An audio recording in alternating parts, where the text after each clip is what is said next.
We have, it's 6 o'clock, and I know Caleb's not gonna be able to make it tonight. He had something come up that he just unavoidable. And we have a quorum, and we have quite a full agenda, so I think we're gonna get started. Just a reminder to everybody, if you're not talking, to mute yourself so that we don't get a lot of feedback. So I'll call us to order at 6 o'clock, and Chris is to take our minutes. She's here, so thank you, Chris. And there is any public comment at this time, you'll raise your hand. Oh, Patrick, you have your hand up. Yeah, so as has become tradition, January is School Board Recognition Month. This is the meeting when we normally would have had cake. Cake is tricky this time with COVID and all. But I think it's still really important that we recognize you as a school board and individuals as school board members for what I would say may be the most challenging and important time to be a school board member that I can think of in the past 50 years, as we are on the cusp of having to make some really important decisions for the future of our school district. The work you do tends to be thankless, incredibly difficult in the circumstances that we find ourselves in. You're under tremendous pressures from many different angles, and you keep showing up. It's pretty remarkable, and it shows your dedication to our community and the students for MAUSD. And I just want to make sure that you know it is very much appreciated. And though I don't have cake for everyone, what I will have for everyone is a little plaque. It's made on plexiglass, which is fitting given our COVID realities. Like, this will be a nice piece of memorabilia of your time as a school board member during COVID. And I want to read a little bit. There will be one for each of you, kind of personalized, that has your name, as well as any subcommittees you've been a part of, etc. And at the bottom, it will say, in recognition of your personal sacrifice to help ensure the children of MAUSD become lifelong learners, their personal best, and responsible and informed citizens of their local and global community at a cost deemed acceptable by the community. That, I think it's a bit of a mashup of the end preamble and our mission statement that I think reflects the work you do on at least a monthly, in all reality, practically a daily basis during these times. So those will be mailed to each of you. You should receive them over the weekend or into the early part of next week. So thank you. On another note, you all should have gotten a little card from the VSBA to get your pair of socks from Darn Tufts. Yeah. You didn't get it yet? Annie, are you getting anything from VSBA? Okay, maybe we can get that, be sure she gets added on to the VSBA list. Anybody else not getting VSBA stuff? I'll pass that along. Annie is not getting messages from VSBA, is that right? Correct. Thank you.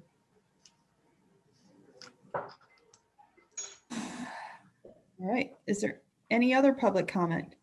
If you raise your virtual hand or your real hand, I'll skim through. Let's see if I could.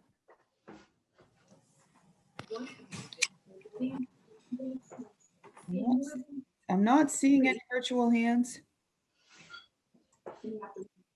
Dave's got his hand up. Thank you. Thank you, Patrick, for that recognition. When I was in the legislature and had occasion to talk to school boards around the state, I often said that it's the most difficult volunteer job in our state government. And I didn't, I said that and I believed it, but I didn't experience it until this year. So thank you, Patrick, for that recognition.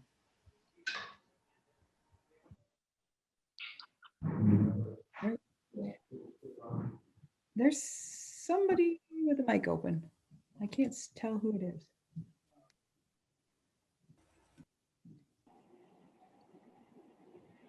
Okay. All right, so moving on, is there a motion to approve the consent agenda?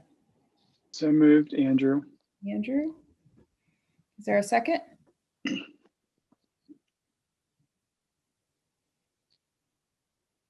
I'll second it. Steve? Steve? Okay. Is anyone opposed to approving the consent agenda? If you are, board members, would you raise your hand, virtual or otherwise? Dave, you are opposed to approving the consent agenda? Well, I'd just like to ask some questions about the minutes, right? They're in the consent agenda. Is it now an appropriate time? Because I did have some questions about the minutes. Typically, you have to make them before the consent agenda motion is made. You have to make a motion to pull to talk about specific items. I didn't know that. Dave, we can also just vote down the motion and then have you make a motion to pull something if you want to talk about it. Okay. Okay, is there anyone opposed to approving the consent agenda? So let's see, Sarah and Rob and Dave.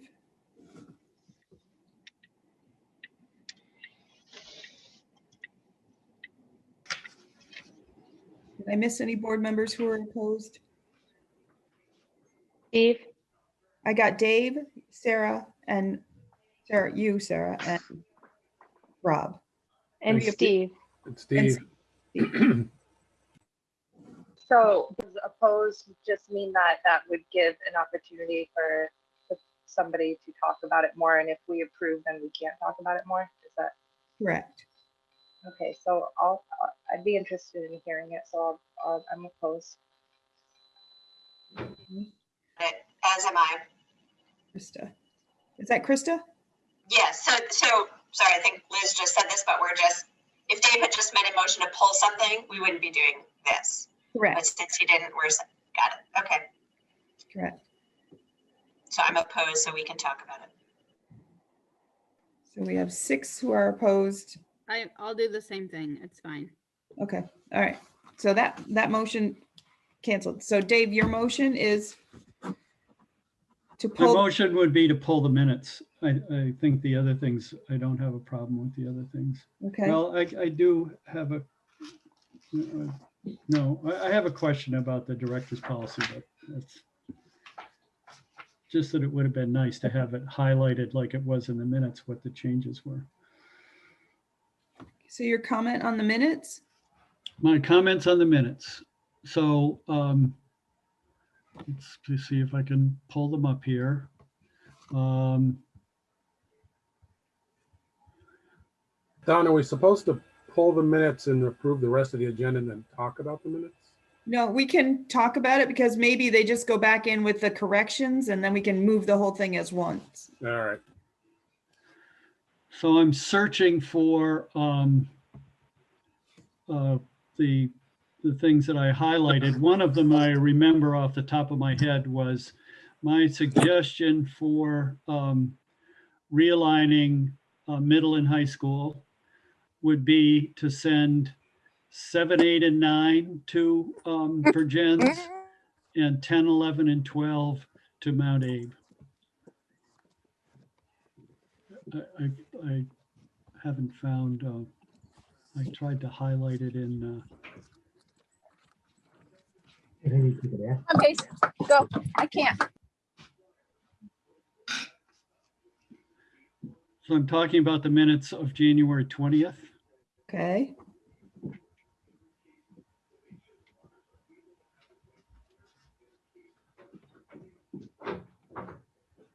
I called Tim at 5. He was just leaving Rutland. Oh, yeah, I talked with him and he said the weather wasn't bad. Oh, I can't find it, but it's in there somewhere. I have like 10 documents open.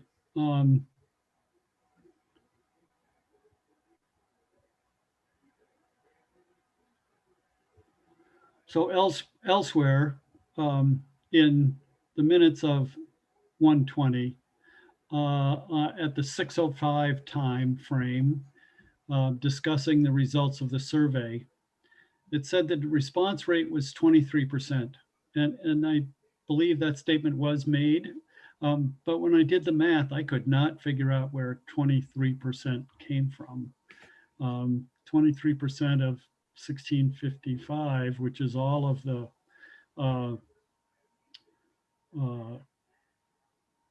returns, is more than the 651 responses.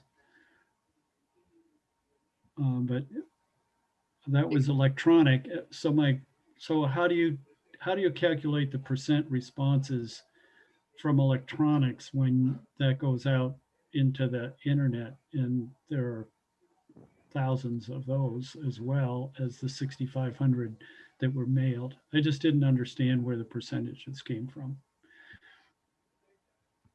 I don't know whether Krista or Rob can speak to that from the minutes of that meeting and provide any clarity.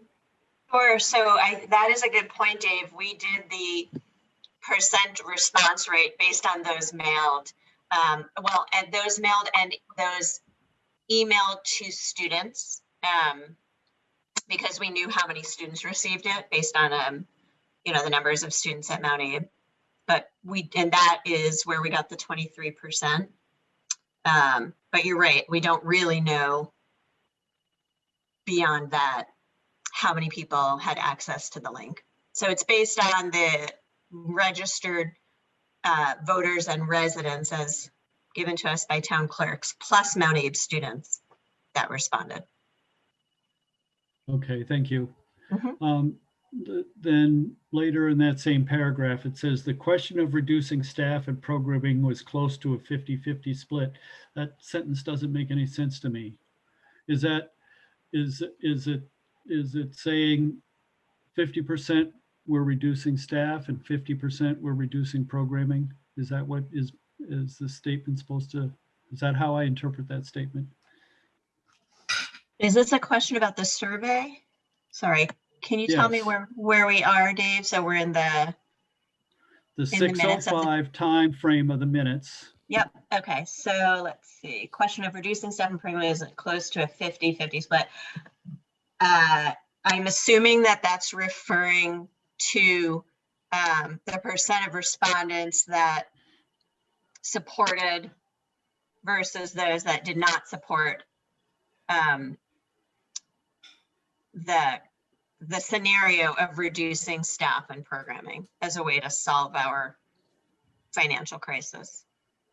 Rob, do you want to weigh in on that one at all? That's my guess. of where we're David, at. is your question a clarity of, is half of it saying staff and half saying programs?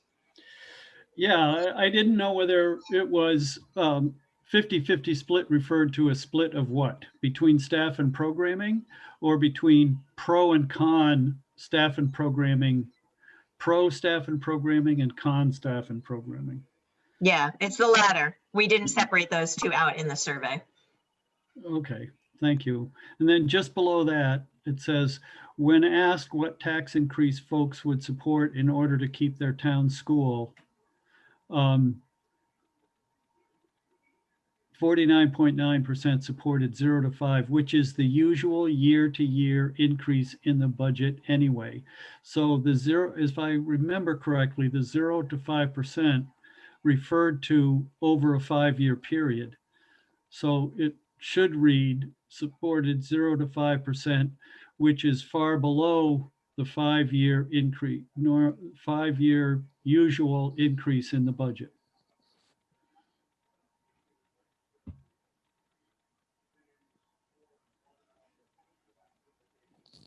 I mean, it does reflect, I think, how most people read that particular question, that people were, that the question that what we really wanted to ask was an annual increase of 0 to 5%, but that's not what the question asked.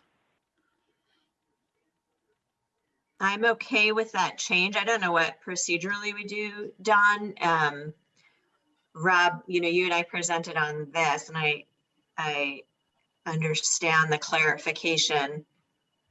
And I think I agree with it, but do we have to vote to make a change to what the minutes say to reflect that, or? You can just, I think Chris is probably capturing what we're saying. And so Okay. when we go ahead, we'll say the minutes with the corrections, and then they will be corrected. The draft will be corrected and adopted. Or Gotcha. approved. Gotcha. Kevin, Do you want to? Did you have a question? I think we can table those minutes and then bring them back up next month.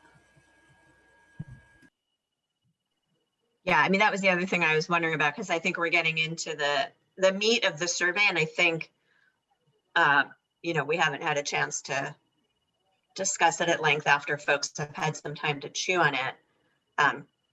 So I'm okay with changing that to better reflect the question and the answer, but I also think, the idea is that we're going to revisit this again.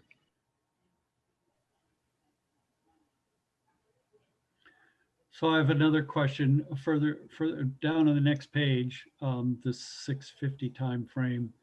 It says P. Reen responded that the board would continue to work from year to year and to minimize the impact as difficulties unfold. So I presume it should read D. Griswold responded that the board would continue to work. Or Patrick may have said he presumed that the board would continue to work, but to put in the minutes that the superintendent would tell the board what they were going to do just isn't correct language.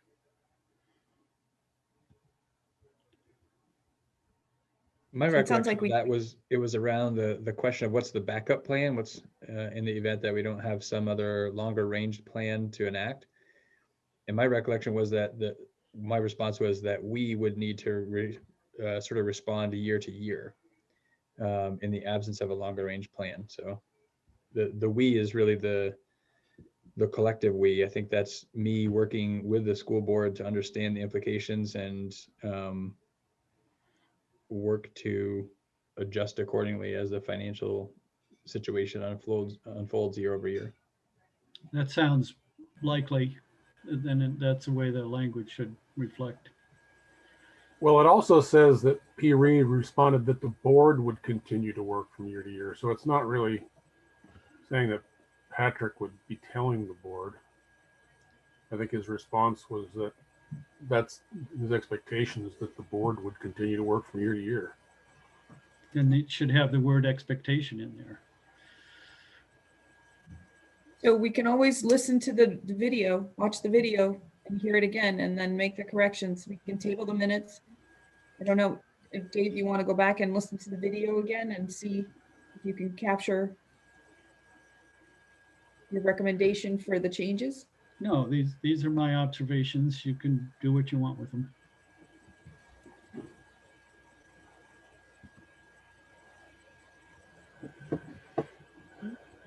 Any other comments on the minutes?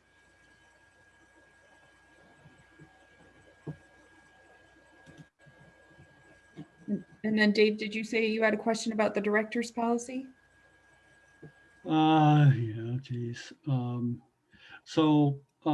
It was just a comment that in one of the things that I had to review, it was highlighted what the changes were. It was not in the board description, and my comment just is that it's really helpful. I had to line them up side by side from the website, policy title 4.2 and what was being proposed, and then figure out what the change was by reading through all. And I learned a bunch. I guess that's a good thing. But it would be helpful if changes, when we proposed changes in documents, if it were highlighted what those changes were when we were considering them. So I'm not certain, but I think you're mixing two together, but the director's policy is in the adopt phase. And I think it's earlier in the stage of warning it, you see that change, language change, and then as we get closer to adopting it, I think that goes away. It's sort of a final copy of what the language would look like. Yeah, I think, like I said, I have a dozen or so of documents opened. When I look at the consent agenda, I think it's adopt revised director's policy where the language was highlighted. And I think it was adopt language addition to policy A 4.2.1 where the change was not highlighted. And it took me an extra, I don't know, 15 minutes to sort out what the changes were. And I'm just making the comment that it's really helpful when we're considering changes if the changes are highlighted in the text that we're considering. So noted. Thank you. Dawn, Yes. all right. Could I get some clarification on what corrections Dave wants made to the minutes? They got lost in discussion and back and forth. So what correction should it actually say? Well, the one that's attributed to me where I supposedly said I wanted some grades for Jens and other grades at Mount Abe, the grades that were mentioned were different than what I proposed. I proposed 7, 8, and 9, 7 through 9 in Virgins, and 10, 11, and 12 at Mount Abe. What minutes is this in, Dave? I think they may be, I don't know, in the 13, the 113 minutes. I'm trying to find it, but I'm failing. But I know I read it.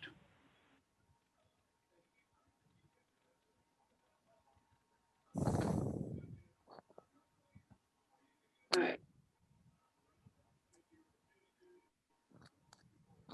6, 7, and 8 to Virgins and bringing Virgins high school students to Mount Abe. 7, 8, and 9 in Virgins, Okay. and 10, 11, and 12 at Mount Abe.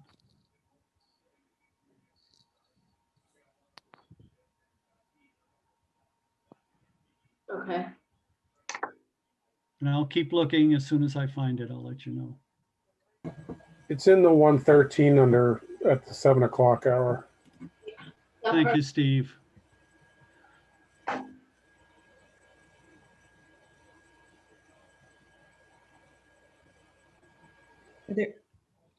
Are there any other corrections you want her to make to the minutes? Dave? No, well, I didn't make specific language corrections, but I think it should be reflected, the comments I made. You don't want me to make them again, do you? Let's see where Chris is.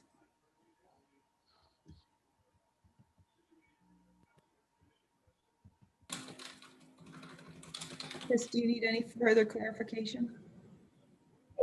I got on the 20th from the 6:05 that Dave thinks it should be stated that my problem is I'm not sure that that's what was actually said during the meeting.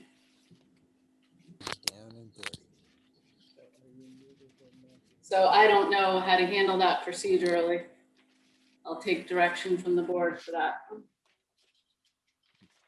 So how about this? How about we table the 120 minutes? I'll go back and listen to the video and read the minutes and be sure if I see any differences to point them out and come back next time with the corrections or differences. Does that work for everybody? Yeah, it works for me. Redeemable or just recyclable?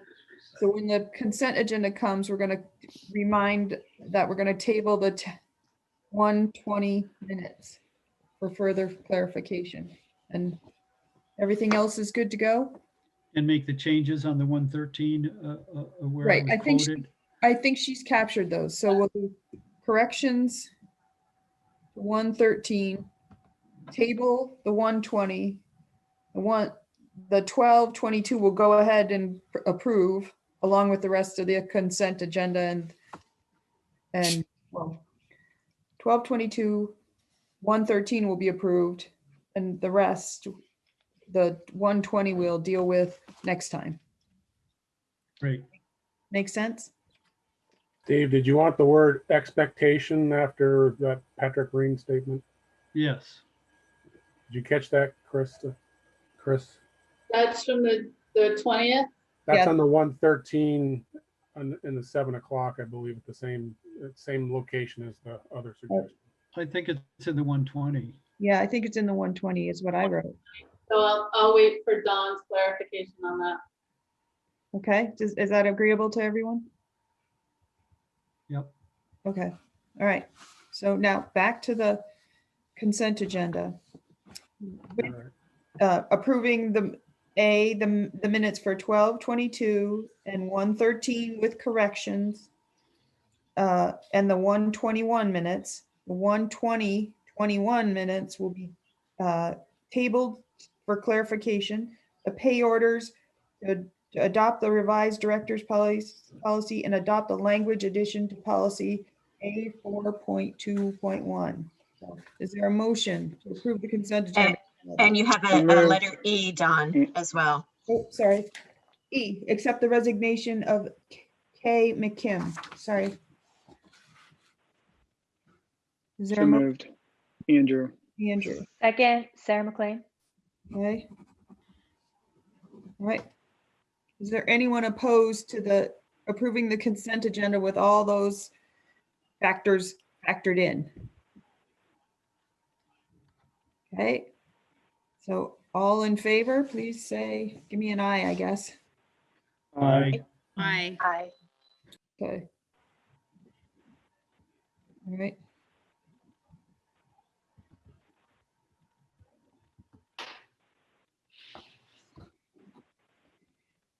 Sorry, I think I'm gonna go back to calling people. This is way, it's not going as smoothly as I planned tonight. So, all right, moving on now to executive limitations monitoring report, communication and support to the board. It's the Mount Abraham student activism to speak about the Black Lives Matter flag at Mount Abraham. So I don't know who's gonna start that. I think I'll introduce Shannon Warden, principal at Mount Abraham, and I think she's going to do some introductions, and we're going to hear from some students.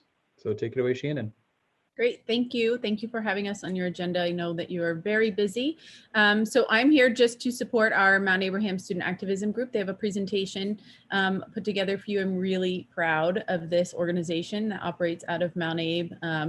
They meet on mostly Wednesdays, their remote day, and the group has been growing this year with lots of interest, lots of passion, and lots of dedication for the work. And they came to Community Council again with a new proposal that they're going to share with you. And it was really an exciting time to be part of Community Council. At one meeting, I think we had maybe close to 30 people. And we had actual community members that weren't on Community Council, which was really exciting and really great to see the democratic process play out. And they can speak about their experience with Community Council, but it's not a formality. So proposals that come in aren't automatically voted on. There's a lot of devil's advocate speaking and a lot of questioning, and we really examine all sides of an issue before we take a vote. So we're very thorough, and I think they talk about the length of time that it took for this most recent proposal in their presentation. So there are two representatives that are going to speak, Anna Doucette and Abby Johnson, but I see a number of other MASA students on the call, so I want to recognize them for giving up time on a Tuesday evening to join the board meeting. So I will pass it over to Anna and Abby. Patrick, if you can share your screen and just advance the slides when they are ready. Hi, everyone. Can you hear me? All right, thanks. Yeah, I'm Abby Johnson, and I'm a part of MASA. Anna, do you want to introduce yourself? Yeah, hi, everybody. My name is Anna Doucette. I use she, her pronouns, and I'm also a part of MASA. Yep, also she, her. It's in the Zoom space. All right, so yeah, like Shannon talked about, we came to Community Council a couple weeks ago with a proposal to keep the Black Lives Matter flag flying indefinitely, and it recently passed. Patrick, if you would go down. Oh, well, this is just for your guys' enjoyment. I threw in a couple of pictures. This is a couple of us earlier this year, but you can keep scrolling. All right, so just some background on why this proposal was necessary, and just the origins of the Black Lives Matter flag at Mount Abe in general. So in 2018, Community Council passed a proposal to raise the Black Lives Matter flag at Mount Abe for a period of 30 days. And then after that, it would be hung in the lobby. And so from 2018 to 2020, no real substantial action was taken to raise that flag. But then on November 20th, 2020, the flag was raised by Nina and Bridget Hiron with organizational help from MASA and the Diversity and Equity Committee. And that was basically a group of adults that collaborated with some MASA members just to work on the logistics of the whole operation because it had already been passed. So all we had to do was get it up. All right. And then this is just a picture of said action on November 20th. And there are Bridget, Nina, and Shannon Warden raising it.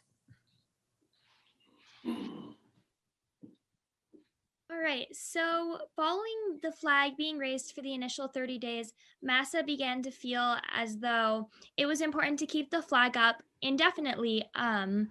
So about 2 weeks before the flag came down, we made a proposal and brought it to Community Council to keep the flag up indefinitely. We felt like the 30-day limit was not enough to really drive home the message that Black Lives Matter. They will not only matter for 30 days and they will continue to matter. And we believed that recognizing that Black Lives Matter for more than 30 days would ensure that we are not erasing the 400 years of oppression of Black people in this country. And we also believed that although the flag was going to be moved into the lobby, having it on the flagpole provided a clearer view of the flag to the community, and it had a more powerful message, particularly because it was under the American flag and we were able to make it more accessible to the community. So to gather support for our proposal, we created and circulated a petition, which we ended up gathering 601 signatures for, including those of Representative Mari Cordes and Senator Ruth Hardy. And this petition was meant to demonstrate to the community to Community Council that their constituents supported the flag being up. And so we had students, teachers, parents, community members, and other staff to sign. And after 3 weeks of discussion, the proposal was passed with a unanimous vote by Community Council.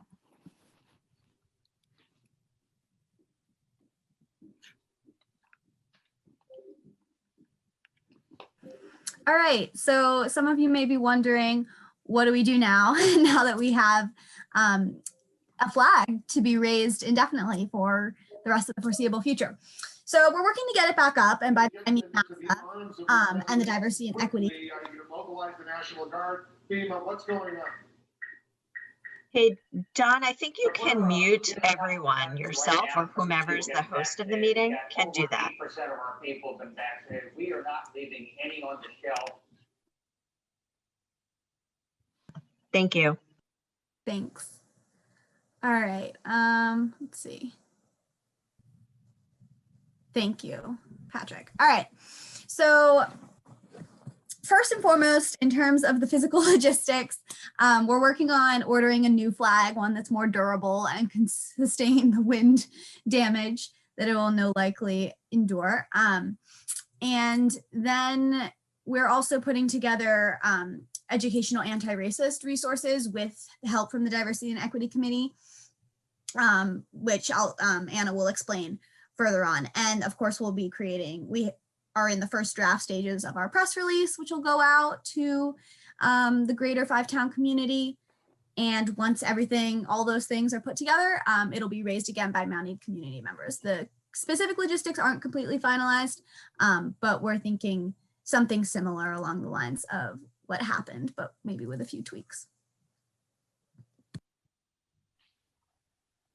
One of the biggest points that was brought up when we were discussing this proposal with Community Council was continued education around the flag, especially regarding what the flag is and isn't and what it represents, because it's easy to get confused with the politicizing of the Black Lives Matter movement. And so we wanted to ensure that continued education, not only about Black Lives Matter, but about other marginalized groups continued to happen at our school. And so MASA and the Diversity and Equity Committee have worked together to create educational resources for the student body, which will be presented during advisory time. Our focus in January is on Black History Month, and our coming topics include white supremacy and anti-Semitism, LGBTQ rights, Indigenous rights, and likely a few other topics surrounding that category. And these resources are meant to uplift marginalized voices and help to educate particularly white students, but all students, on their roles and responsibilities in our school community to ensure that we are an actively anti-racist community and that we are actively educating ourselves. And so each month we will have a topic that will be explored and discussed in advisory. And we have plans to further explore curriculum changes to root out cultural appropriation in the community and to support BIPOC voices in whichever ways we can.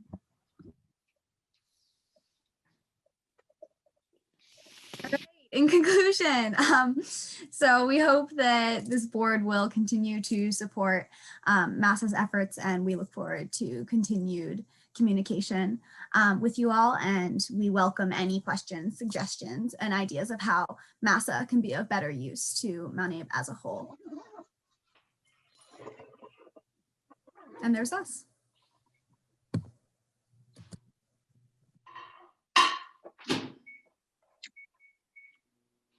Thank you, Abby and Anna. I'm so proud of this group, and I don't know that I've ever been prouder to be an educator and part of something that's so powerful and just bigger than us. I get a little emotional, and the kids have seen that many times now in meetings, so they're used to that.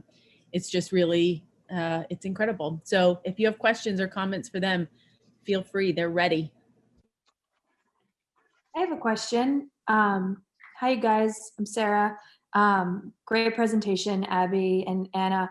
I'm curious, I would love to see the Diversity and Equity Committee reach out to the elementary schools and help that process for educating our elementary students. I think it would be so well received from Mount Abe students. So just to kind of plant that seed, I know it's a tricky atmosphere environment to start that now, but I think that would be amazing.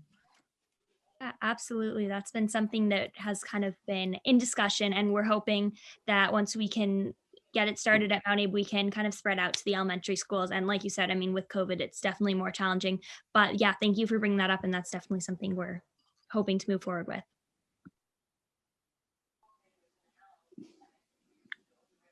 I'm just going to jump in. I first wanted to also echo what Shannon said and just thank you guys. It's great to be a part of this community that you're leading.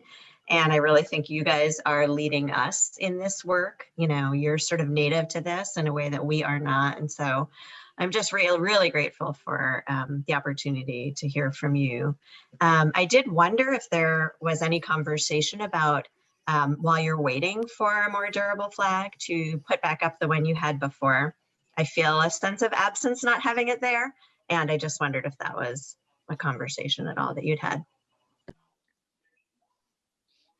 Yeah, it can definitely go up whenever. We were just trying to follow a process and let you folks know that the flag was going to be going back up. So there wasn't questions about that, or when questions come up in the community, you'll be more poised to answer. So once the group is ready to put a flag back up, even if we're waiting for one, it turns out they're a little more difficult to find. We'll make sure that one is up as soon as the group is ready.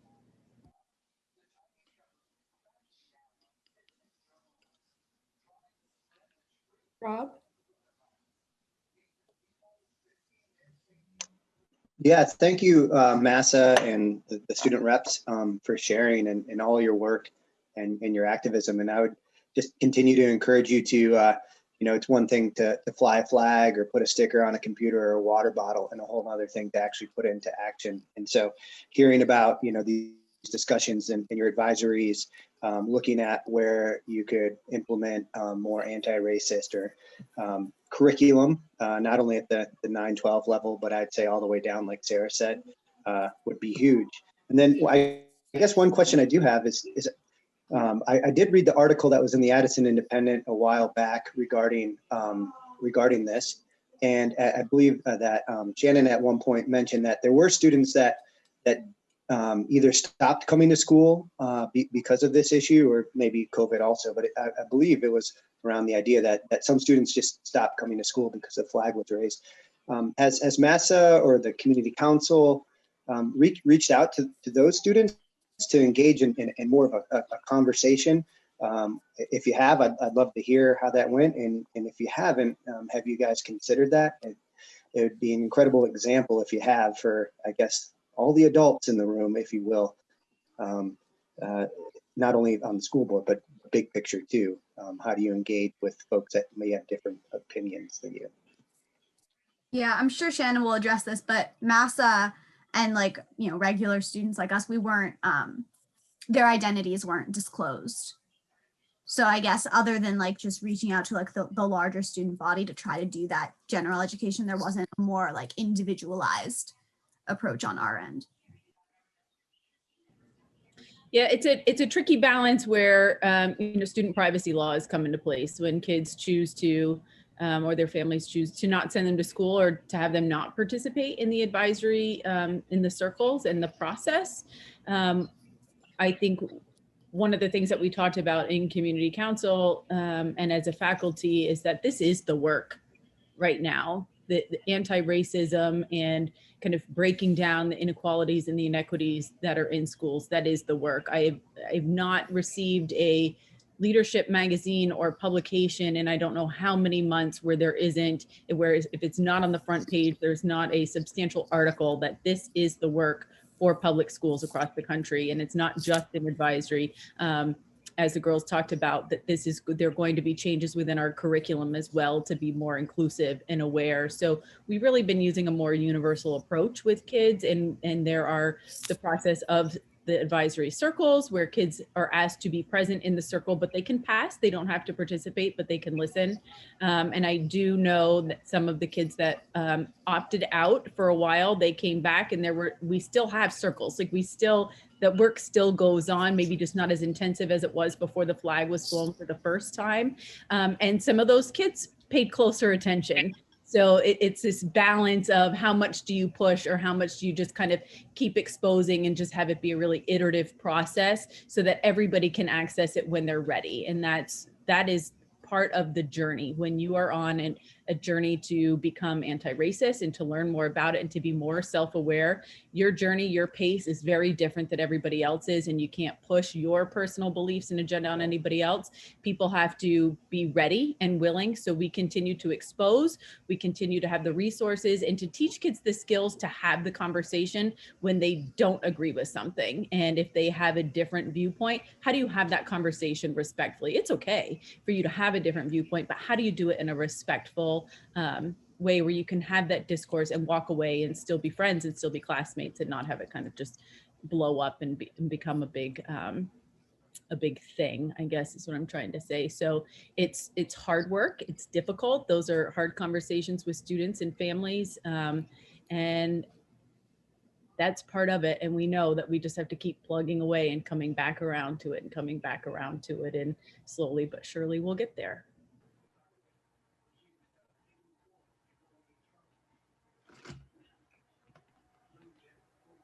Okay. Thank you so much for joining us. Getting thumbs up. I hope you can see them. Thank you. What a great way to start our meeting. Yes. Have a great night, everyone. Thank you. You too. Thanks for your time, everyone.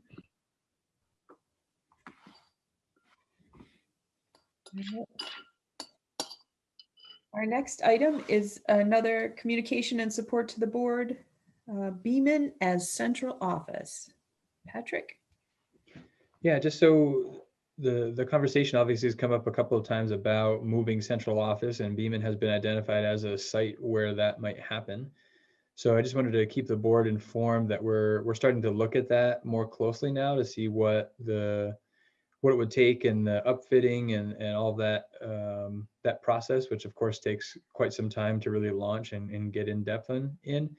But wanted to let you know we've reached out to an architect working with Truex Collins to start to explore that, and don't really have much more detail than that at this point, other than to say we're looking at the possibility of relocating central offices into Beeman in a situation like the repurposing that I recommended, but also in the event that a repurposing doesn't happen and Beaman still operates as a K6 building, what it could look like in that environment. Just trying to be prepared depending on what decisions are made, to be positioned to move out of our current lease and move into a school building. And right now still focusing on Beaman as that potential location. I will also say that, so the lease on central office is up in October. And, as we're looking at the process for upfitting and things of that nature, and in light of the decision timeline that we have, I have reached out to the landlord here to explore the potential of a 1-year extension to buy some time to have a little bit greater confidence in what our long-range planning may be, but also B, to better position us to get competitive rates on any upfitting expenses that we might see when you put yourself in a position to have to force contractors to rearrange their schedule to fit in what you're trying to do in the timeline you're trying to do it in. You typically pay a premium for that, and a 1-year extension may help avoid those additional costs, and may the savings by extending our time may be equal to or even greater than what 1 year's lease might be in an extension. So those are some of the things that are in the works right now that I wanted to just bring you up to speed on, and we'll keep you updated as things develop further. Patrick, could you just remind us what the savings to the district is by moving out of the current central office into one of our buildings? Sure. So our lease right now, and Floyd may be able to pull up the more specifics, but we're somewhere in the ballpark of $70,000 annually, triple net. And effectively, if we're moving into a building that we're already heating, already paying electricity on, et cetera, the bulk of that 70,000 would be realized as savings. Okay. What does triple net mean? Oh, sorry. Right, go ahead, Krista. I just didn't know what triple net meant. I can let Floyd elaborate, but basically it's sort of all of the costs associated. It's the rent, it's the heat, it's the electricity, et cetera. Taxes, all those pieces are pushed over to the renter or the leaseholder. So. Sort of all related costs to be in this space. So Floyd, do you have a total of what the rent is with those added back in? I sure do. Our number for fiscal year 21 is $70,221 in that budget. Our actual previous year was $67,419. We're projecting $71,625 for next year. Okay, now I'm really confused. The net 70,000, don't you have to add heat, electric bill, and any other associated I think costs that includes it. back into the 70? I mean, add it to the 70 to get a total figure. Net means it doesn't include those things, right? The $70,000 figure is rolled up with the triple net included.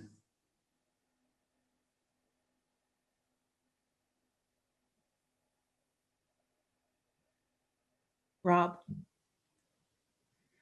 So Patrick, I hear you right. This is, you're looking at this, if Beaman were to operate continually as a K through 6 school, there's still the space to move in if it's not, if your plan doesn't become approved.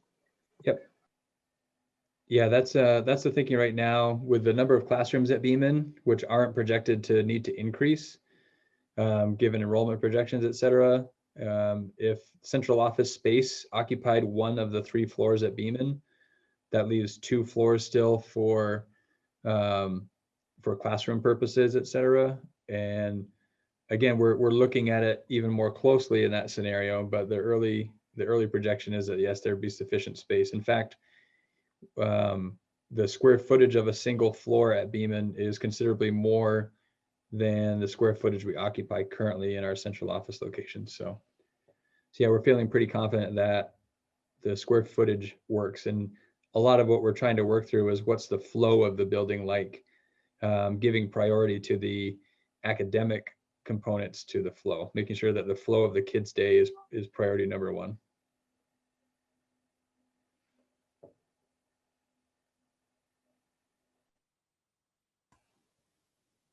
Okay. All right, I'll keep moving along. Next is the update on the financial report, and that was linked in the packet. Are there any questions? Andrew? I was just curious, just because I was curious about the COVID-related expenditures. Just didn't know what was lumped into that category. We lumped in anything that was COVID related that we felt that there was reimbursable opportunity either through the CRF funds, the food service funds, or going forward, the ESSER funds. So the expectation is those are allowable costs that we will see reimbursement for. And there was a question a few months ago to break that out and to show what that number was. Andrew, what page was that on, just for members if they're looking for it? It's on the front page, the operating statement at the bottom of the expenditures. Yeah, it was code 1900. So that's basically, it's a catch-all for anything that's above and beyond normal operating expenses related to COVID-19. And then that's from there, you seek reimbursement from the state and then it gets moved. Correct. Okay.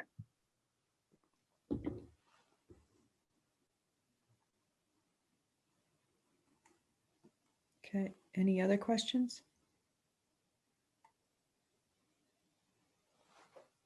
Okay.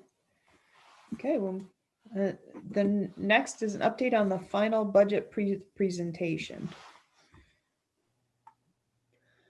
Sure, I can start sharing my screen and kind of walk through a very similar presentation to what you saw a couple of days ago. A couple of changes, and I'll highlight what those changes are. And then we can take any questions.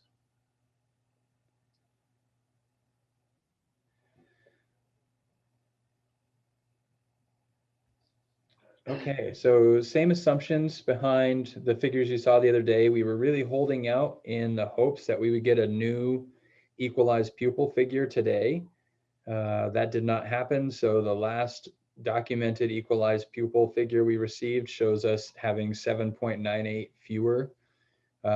We believe what will actually come through is closer to the 3 fewer equalized pupil, which is a figure we were using a couple of presentations ago. But unfortunately, we haven't gotten that in writing, so we're feeling compelled to go with the last sort of piece of evidence we can lean on for that. Still assuming the same fund balance of 966, same increase to the spending threshold. There's a couple of revenue changes that we can talk about, and still using the same healthcare premium increase that we talked about. Likewise, using the similar assumptions behind the projections for FY23. Same assumptions behind best case and worst case. You're going to see these figures have changed slightly because we've updated FY22's projections a little bit, and that had an impact on what we project for FY23. Can I ask a question now or later? I guess now's fine, sure. So if we do get the 3 fewer EQs, then instead of the 7, 9 or whatever it is on your screen, that's going to free up some revenue. Would your plans be to reduce the 366? So here's the trick. What the board adopts tonight as its budget sets our spending pretty much in stone in terms of what goes before the voters. And because you also tonight adopt a warning and a ballot, which speaks to our cost per pupil and what % increase in the cost per pupil, we can't change those after tonight, even though we expect we're going to see a different equalized pupil count in the coming days. This is not unprecedented. There is history of getting updated equalized pupil count figures after a board has adopted a budget. So that's unfortunate, and it's our reality. In fact, the reason we moved board meetings toward the end of the month a couple of years ago was to try and give us as much time as we could to have the best information at hand when the board needed to adopt a budget. And even with that move, it's still not quite enough time to get the information that we wish we could have. And unfortunately, our window of time is almost closed already to be able to warn or to post the warning and the budget and all those things for the town meeting day vote.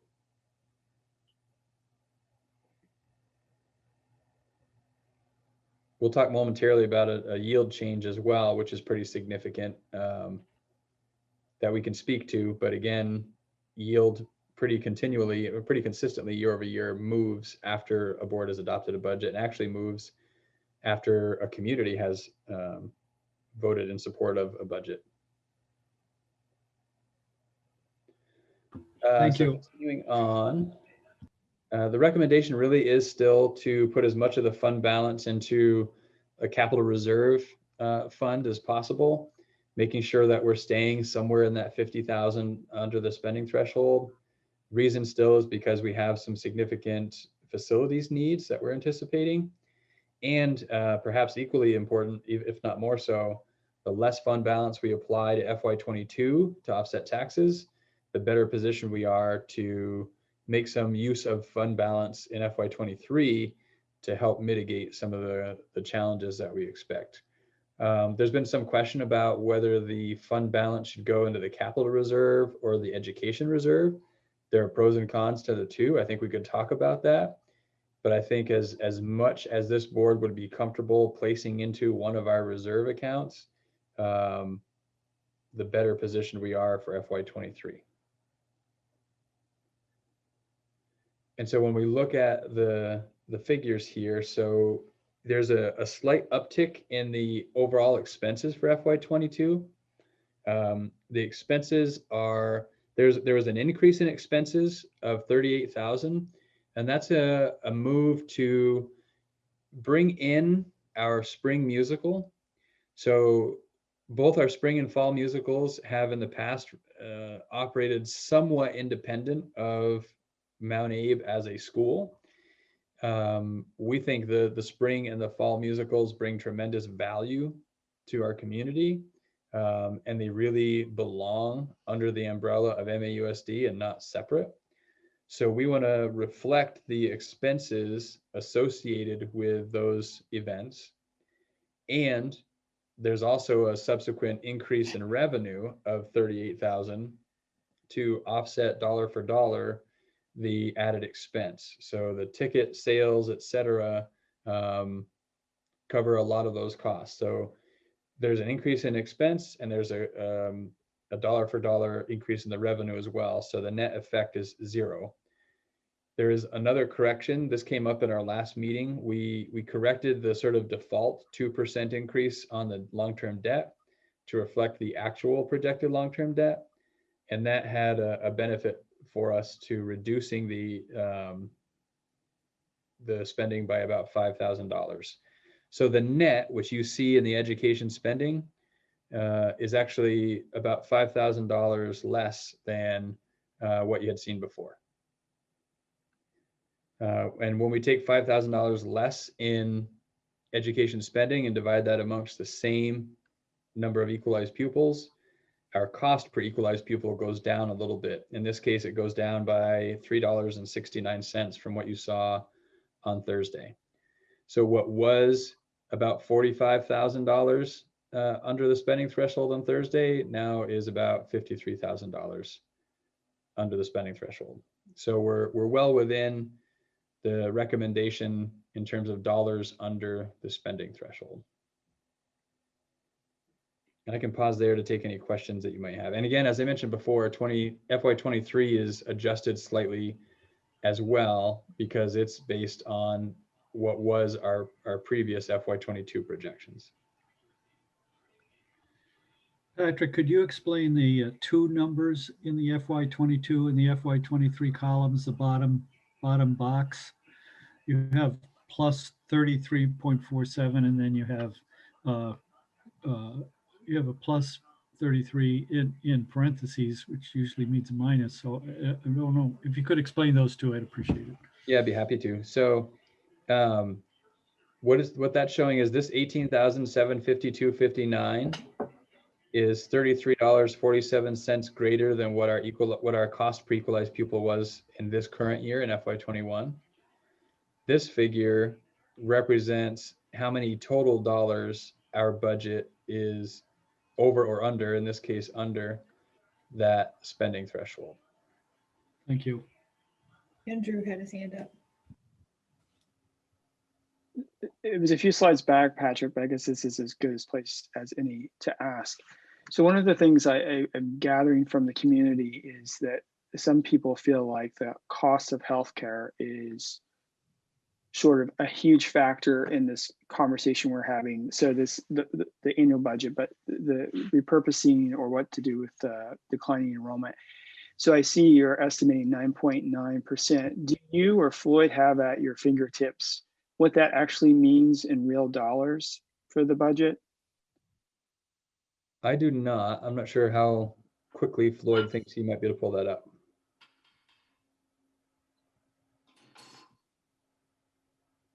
Andrew, to help me to answer that question, are you thinking the year-over-year increase or what the total amount for medical insurance we pay? I'm interested in what the 10% increase is for this coming fiscal year. So what is just that 10% increase?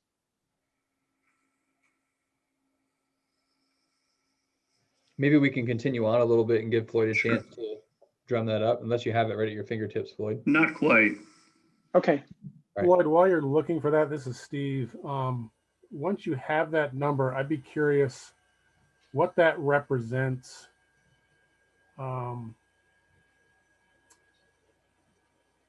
What that represents in terms of a percentage increase to our salaries and benefits category.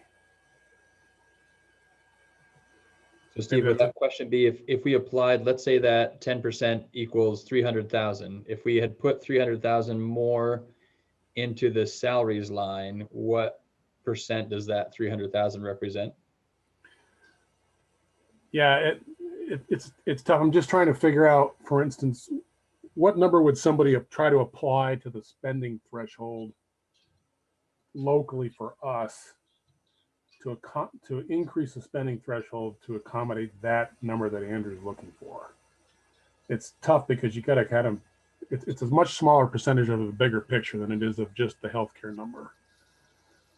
And that's one question that I did have actually was, what does that represent in terms of an increase to the spending threshold if we were going to pretend we could ask for that?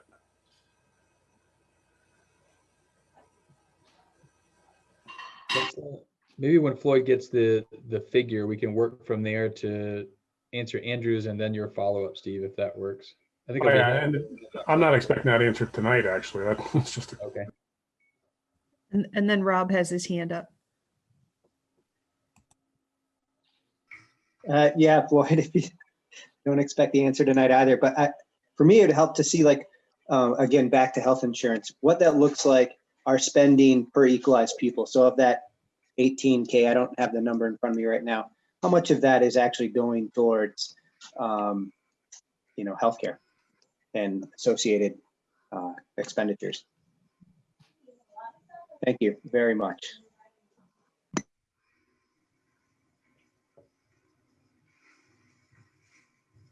All right. I'm not sure how much time we're trying to buy you anymore, Floyd, but I'll keep going and let us know when you have some information that might address some of the questions. All right. I have a quick question to give Floyd some more time. So it was easy for me to give you a total projected health insurance expenditure for next year. This is just the Mount Abe side of it, meaning that some of our teammates pay a portion as well. But the Mount Abe portion is $3.619 million. That works out to about 2,484 per student, and Rob. In terms of what that increase is, I don't have a simple way to just punch that up in this spreadsheet, but to do it working backwards, you're looking at around $370,000 of an increase. Probably well, it'll be greater than that because it's an increase on the total dollars, both employer and employee portion. So Floyd, just if I heard you correctly, you said $2,484 per equalized pupil is basically their allotted portion of healthcare. I'll say it back this way. For each one of our students at 1457.21, each one of those students is effectively paying $2,484 a year for the medical insurance at Mount Abe. Okay. Bear in mind that doesn't include the HRA funding as well because we use a higher deductible plan. Okay. There are a lot of components to this, and to truly break it out the way the questions are coming right now, not a difficult exercise, but one that would take more than the 10 or 15 minutes that you'd want to allocate for it while you sat there and watched me manipulate a spreadsheet. Well, I mean, I think this just gives me the general understanding instead of percentage that in whole dollars, I think what I'm hearing from people is that they think it has a larger influence on the budget than maybe it really does. Although it is a significant portion of our budget, it sounds like it's like 10%, $3 million out of a $30 million budget, and then $2,400 per equalized pupil. And so, like, if healthcare wasn't included, what I'm hearing is probably in a couple of years we would still be up against the spending threshold anyway. We have other issues besides healthcare being a cost driver. I would agree with that. And to your point, there was some information out and about that I heard secondhand saying that 80% of our budget was health insurance. Right. And I'm not sure what they were trying to get at with that. I think the 75 to 80% of our total expenditure is staff, and health insurance would be one of those costs rolled up into staff. And that may be where that number came from. Right. That's helpful. Thank you. Sure. Krista had a comment too. I don't know if she got it answered. Yeah, I guess I just was wondering or assuming that the bulk of so I'm impressed with our ability to keep our spending at 1.13% in this budget. And can I assume that that is, primarily because we're not filling 9 positions, 8 of which are teaching positions? Correct.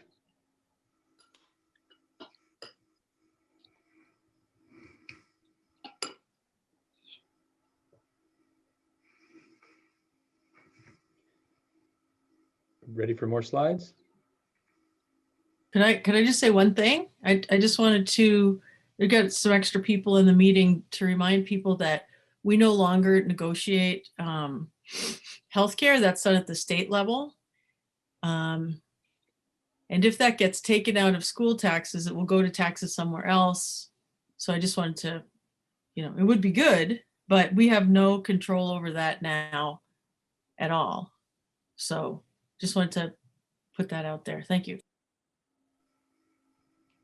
Just to follow on to that, Kristen, though, there is legislation in the legislature to reconsider how that is negotiated. That would be worthwhile for people to weigh in on, particularly the House version.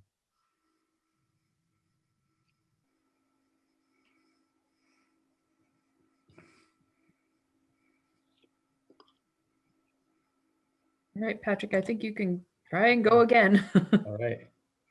And I can't see anyone's face, Don, so if I'm missing someone who has a hand up or something, feel free to continue to help me catch them. Okay, I'm gonna just keep scrolling through and looking for them. Yeah. So this is the updated best case, projected, and worst case for FY23, given the updated FY22. You know, the big picture story hasn't really changed.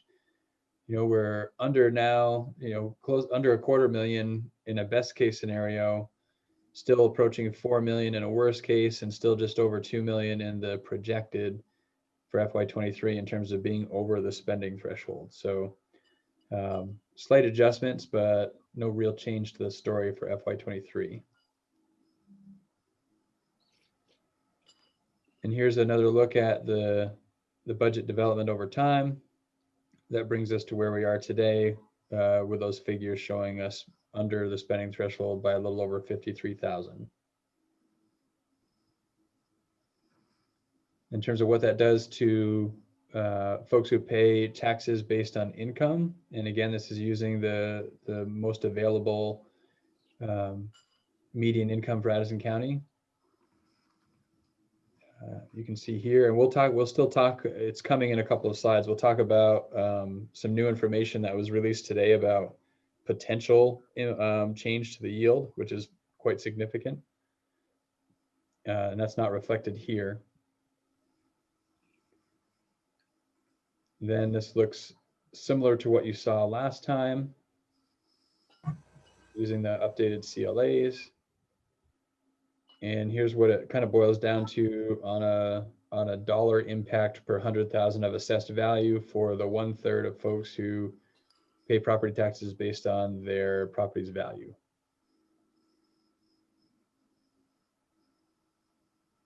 Again, slight changes there. I think what is most important to know, though it's not confirmed yet, is there's some new information about the yield. A much more favorable yield is now projected in light of increased revenue into the ed fund from taxes, or from consumable taxes, and that has a positive effect for us. I'll get down to sort of the dollar impact because it's significant. If I go back up one slide for just a minute, if we take the Bristol example being on the top line there, with the previous information that came out about the yield and this budget in Bristol, the change per 100,000 of assessed value is projected to be an increase of $143.89. The only change being the new yield figure that was spoken to today, but not anything official yet, brings that 143 down to 63.89. So it's an $80 to $90 impact to the good per town. In Lincoln, which has that CLA over 100%, if the yield that is currently projected to actually be acted on is acted on, that would actually be a reduction in taxes from education property taxes for the town of Lincoln, with the same budget that you've seen tonight. Thank you, Patrick. Thank you so much for doing the income piece first, since most of our taxpayers pay that way. If I remember correctly, with the original yield figures on a median income, that's a $78, there it is, a $78 increase. Yes. Is there a new yield for income? I don't know that we've calculated that. We were kind of scrambling to pull this off today just with that new information. Floyd, I'll give you a chance to let us all know if there is something that you have that you can share related to that. We didn't chase into that deep enough. The income yield per equalized pupil number that was sent out is actually a lower number. And we haven't plugged that in to determine what that might impact. So it'll be more than 78 bucks. Well, there may be an inverse relation there that would be advantageous, but unlikely it would be more than. Okay, thanks. Kristen Blanchett. Oh, I don't think I had my hand up. Sorry. And I can stop screen sharing now and I'll be able to see folks.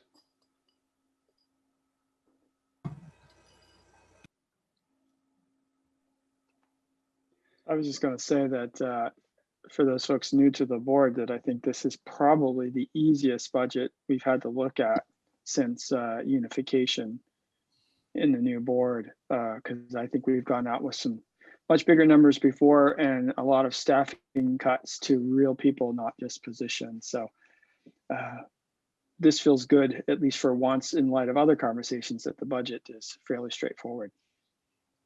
Steve.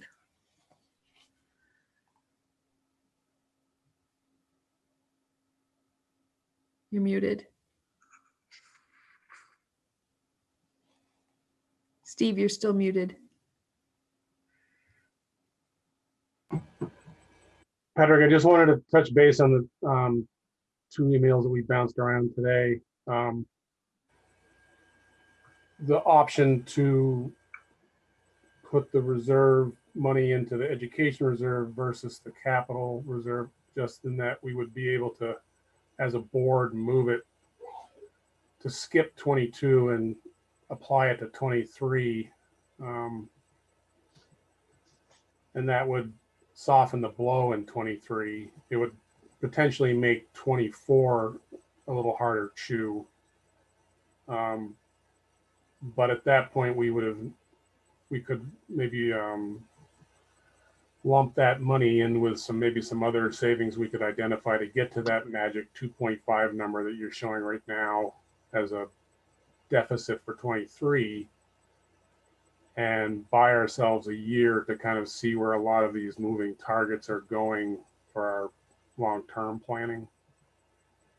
Yeah, Floyd and I had a chance to connect briefly on that since our exchange, and I've also pulled up the article that created that education reserve fund.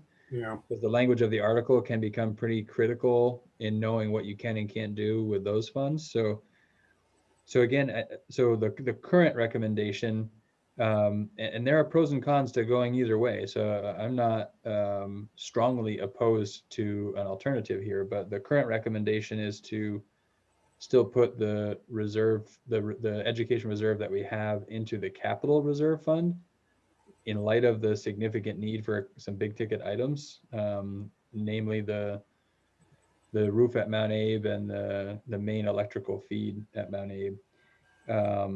However, there are advantages to putting the funds, and I would say at least the same amount that I'm recommending that went into the capital reserve fund, into the education reserve fund. So to clarify, there are these 2 reserve funds. One is capital. They can really only be used for improvements to facilities, and the electorate has to vote to authorize that.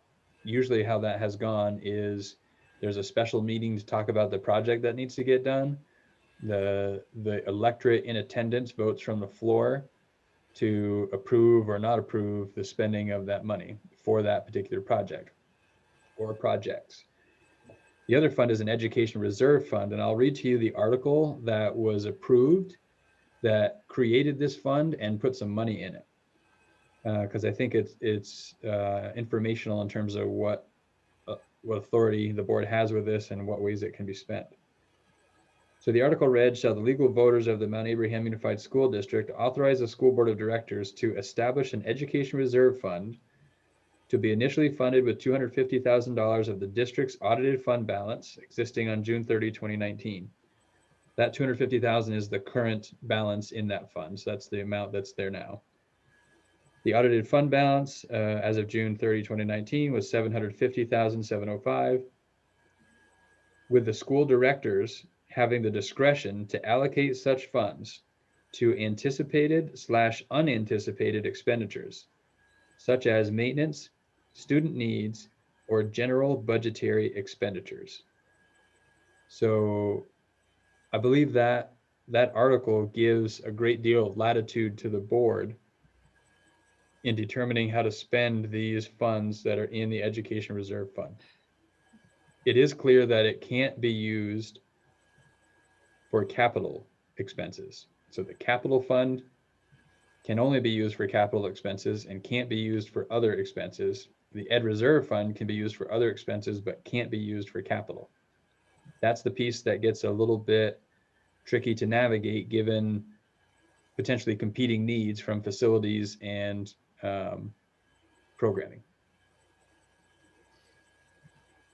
So I think that informs the conversation that you were raising via email today, Steve.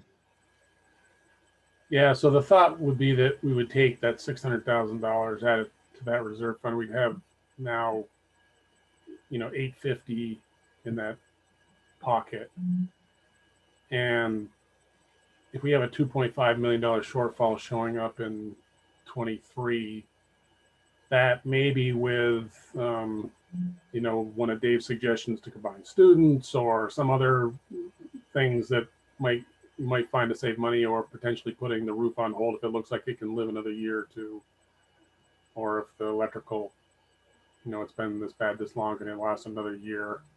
And really it's just kind of a stopgap measure to get us to the end of 23 and see where all these other moving parts from Montpelier are going, what COVID is doing, you know, allow some other ideas, some more time to be vetted if we have to. It's just kind of a stopgap measure to push the, you know, as Patrick said, maybe kick the can down the road a year, which I think people have been looking for, without necessarily having to come up with the entire 2.5 out of staff. So it was just an idea that I thought I should float out there to see what people thought about it. And for what it's worth, as we're considering this idea, I asked Floyd to run some figures on if the board used even less than the 366,000 to offset taxes, and meaning if the board wanted to put even more of that fund balance into either one of the reserve accounts, what that impact would be. So I have that information if that's something somebody wanted to entertain. Can I ask, so you use the word maintenance as an authorized use of the education reserve fund. So like the shower rooms could have been classified as maintenance, right? Well, I think that's where it gets to be tricky. I think we'd be Yeah. hard pressed for a $1.2 million project to be considered maintenance. To me, that's probably a capital improvement. And where it shifts from a capital improvement to a maintenance project is a pretty gray area. We'd want to try to get some clarity on.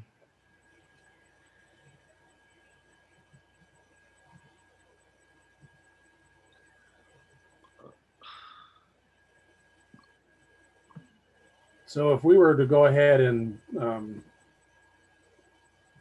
even reduce the fund balance for this year, you were noting that it might not, you know, we'd probably be exceeding the threshold, but it wouldn't necessarily represent a very large increase or a very large penalty.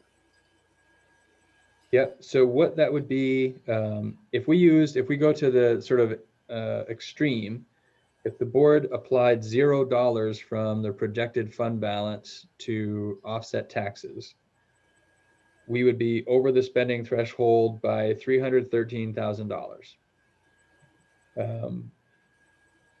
And that would be, instead of what is currently a 0.18% increase in the cost per pupil, it would be a 1.52% increase in the cost per pupil, which, as Andrew mentioned before, is still lower than several other percent increases in cost per equalized pupil that we've experienced in the past. And with this more favorable yield coming out, it probably brings, and Floyd may have something more precise, it brings the dollar impact back up to and just over probably where we were projecting to be before today. when we got the new anticipated yield information. Floyd, I don't know if you have something more precise on the tax impact.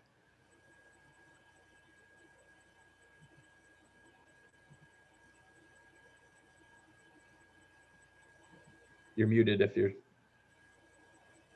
I think I can. Let me just pull it up. Okay.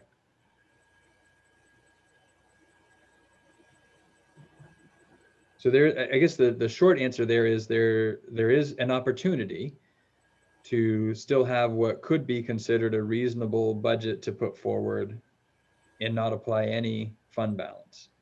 The kicker is we would be paying $313,000 in penalty. Yeah, which seems pretty steep just for that exercise. Yep. And it might be a maneuver we could, I mean, we might want to pull that maneuver in 22 rather than now. You know, if we found that we were running a bit short on where we thought we were going to be on that $2.5 million pot, that might be a last ditch maneuver, but I don't know if we would want to go that route right now. Yep. Krista has her hand up. Yeah, I'm just trying to catch up a little bit in terms of what you're proposing, Steve. And so if I hear you correctly, are you saying you're proposing or interested in knowing what it would be like to put the entirety of the fund balance minus the 366 to offset taxes, that remaining balance into the ed fund instead of the capital reserve fund? Is that what we're kind of the bottom line? I was thinking it might be good to hold it in reserve and actually apply it to 23 rather than applying. But hold it there and not capital where it's tied up into. Right, because it's hard construction and the voters have to vote on it. And if it's education, then, you know, we're trying to retain teachers. What can right. We do? So. And can I just ask a follow-up question then, Patrick? Can you just remind us of what the balance is in the capital reserve fund right now? So the capital reserve currently has 600,000 and the ed reserve has 250. So 2 years ago, we created and funded the capital reserve with 600,000. Last year, we created and funded the ed reserve with 250. We did that initially in the ed reserve because we weren't really sure how things were going to actually work out with the HRA changes. So we wanted to have that backup plan in case the projections were way off. They ended up not being way off, which was great. So that money is still there. But that's sort of the history. So each of those two accounts has only had 1 year of contribution to them, and that's why they have those dollars. And do you know how loudly the clock is ticking on the Mount Abe roof and the electrical system? It's in process right now. I think we were waiting for some weather to change to get the proper look at the roof, and I don't think we have that information right now. I know just sort of anecdotally, the message is on a windy day, you can see the roof membrane lift off the roof. And we're pretty sure that would wipe out the capital reserve fund if we only have 600 in there. In addition to the 600, we have the 1 million in the general fund. So okay. We have 1.6. So we could theoretically do one. Okay. And that's still, you know, really ballparking what the cost would be for a new roof. That's part of the work that's sort of in process, but still in the early stages to get a better number on what that would really be. Yeah, I'm intrigued by Steve's idea. I do also recall ceiling tiles falling in on students at one point. But if we've got some money in there already in 2 different places, I'm intrigued by that idea. And then we have Rob and then Kristen Blanchette.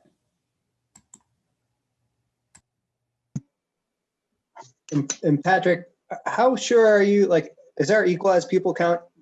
I mean, it's at the 7.98, I believe, right? That's as of today. Could tomorrow it be at 3? Yes. Possibly? And then how does that shift the numbers, I guess? It doesn't, unfortunately. It doesn't. Okay. Because what you approve tonight as a board, you approve the budget, you adopt the warning, and you adopt the ballot. When that's done tonight, those are set in stone. That's what goes before the voters on town meeting day. And we're already getting into the later days of our 10-day window to get those posted per statute. So it's the unfortunate budget building process in education that sometimes we get the numbers that are really critical after the fact. And then we have Kristen and then Dave. Thanks, Patrick. The budget, and Floyd, the budget looks really reasonable, and I'm glad it looks like taxes will go up just a small amount in this very stressful and uncertain year for people. One thing I just wanted to ask you about was, I know that sometimes if there's strong feelings or issues in school districts, the citizens will vote down a school budget to show displeasure with something else, even if they're not displeased with the budget. And so I know we have a lot of energy. We've, paused and extended the time that we're going to problem solve the facilities issue.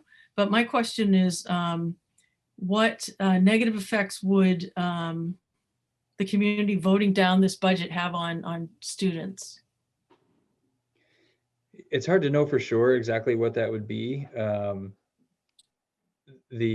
Typically when a budget is voted down, the assumption is it's because people think the cost is too great for the return on that investment. And so it typically produces a reduction of a budget that gets put back out for another vote. That reduction can come in a few different ways, right? So the board could choose to put more of the fund balance toward taxes to reduce taxes and see if that appeases the voters, in which case in FY22, that wouldn't have a negative impact on students, but it would dig the hole of FY23 deeper that we have to find a way through. So there's concern there.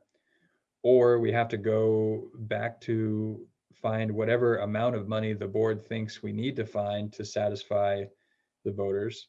And that's where we start running the risk of impacting students. Those dollars could come from facilities, from that $1 million, and that less directly impact students, I suppose. But when I think about the impact of what we've done with that money over the years, I feel like it's had a positive impact on students. So it may be more direct than we might think. Even though in particular, most notably the recent changes to the auditorium and the locker rooms, which are two places that can't really get used like they usually can right now, we haven't experienced that benefit, but we will soon, I'm optimistic. So if not from facilities, then we're digging into personnel, which impacts supports and programs. Thank you. So I just had one quick statement, I guess, that again, I feel this is a reasonable budget, and that I would hope that if people have other issues with the board at this time, that they would vote, they would separate that from voting for this budget and voting for a good budget for the students of the district. Okay, and then Dave. So I agree with Kristen. It's a good budget and we should support it. But I do have some questions. So if we gain 5 equalized pupils from 3 to 7.98, is essentially a gain of 5 equalized pupils. I'm trying to work this through sitting here without a calculator and my brain is working overtime, but does that change the revenue for the district out of the education fund? Does it reduce our expenses? Does it certainly changes our relationship with the high spending threshold where because our per pupil costs will be lower. Can you help me understand that, Patrick? Sure. So if it Floyd? changes after the board has adopted a budget, then it doesn't change our spending at all. It really only changes our cost per equalized pupil, which has a direct impact on what the tax rate is. If we knew tonight that we were getting those 5 equalized pupils, we'd have $100,000 more to work with in this budget. That could be $100,000 more of the fund balance going into one of the reserve accounts and having no impact on the cost per pupil or the tax rate. Or it could be $100,000 more in expenses without changing the cost per equalized pupil or the tax rate.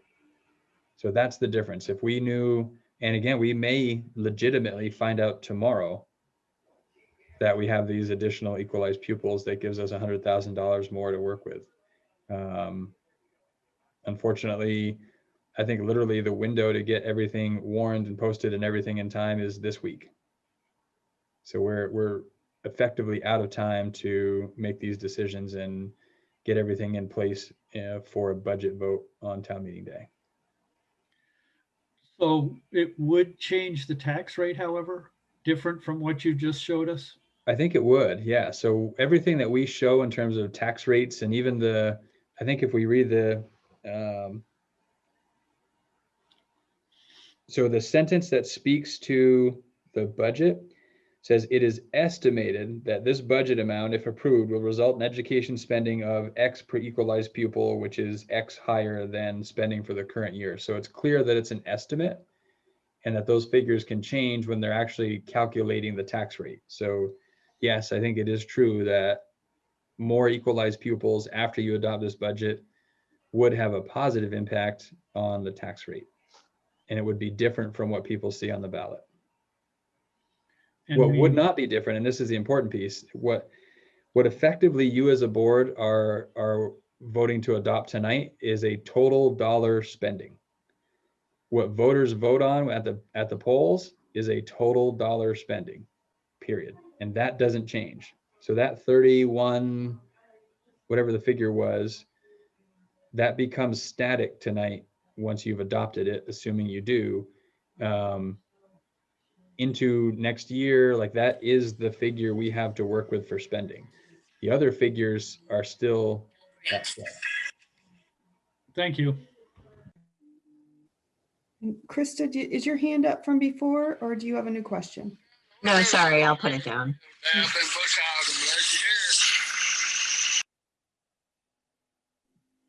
I have a question regarding Steve's proposal. There hasn't been any discussion about prorating to both funds. I mean, we could sit right on the fence and put half and half, and I don't know if it makes sense to consider that as opposed to all or nothing.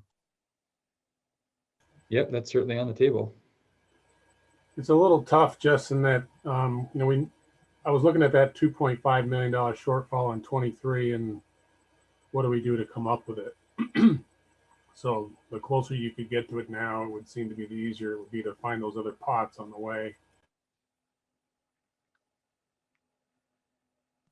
So what do we do to move that forward? Or see if folks are interested in moving that forward? I could make a motion. Can we just re-clarify exactly what Patrick's proposal versus what your motion would be, Steve? So Patrick wants to put currently in his slides, he's saying 600,000, the remaining 600,000, 366 would still go towards the reducing, or would go towards reducing taxes this year, and the remaining 600 would go into the capital reserve. My motion would simply be to put that money in the education reserve.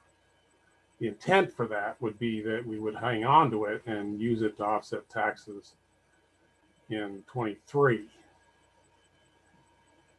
Knowing that it would be the downside is it's a one-time fix, right? So we'd be effectively buying some positions on the back of a reserve fund that we wouldn't anticipate being able to sustain going into the following year. So that's sort of the kick the can down the road concept that Steve referenced earlier. It does have the effect of buying time. It would do that. But in addition to kicking the can down the road, it potentially creates an even larger hole in FY24, which if buying the year, and this is, so what's the return on investment, right? We know the return on investment if you put a new roof on a building that needs a new roof. It's less clear what the return on investment is if we put money into an ed reserve fund and we buy positions to buy time. If we use that time well, and that time finds us a path that realizes the savings we need to, then that 600K in the ed reserve positions us to meet the even deeper hole we dug for ourselves in FY24. If we don't make decisions that realize those savings that we need to find, we just made FY24 that much harder on ourselves. So that's there's potential for return on investment, and there's potential for less return on investment, I guess. I think it goes a little ways towards, addressing a lot of the concerns people have had about all this happening too fast, and that, there's too many uncertainties. And Montpelier's got 3 or 4 of the variables in their court this legislative session that we think we might see some clarity on by the end. And so at least you'd be able to see the cliff you were jumping over a little clearer. You could walk up to it instead of just driving the car off it. But as Patrick said, it's if we don't do good work and come up with the rest of the bucket, we're just going to have a deeper bucket to fill.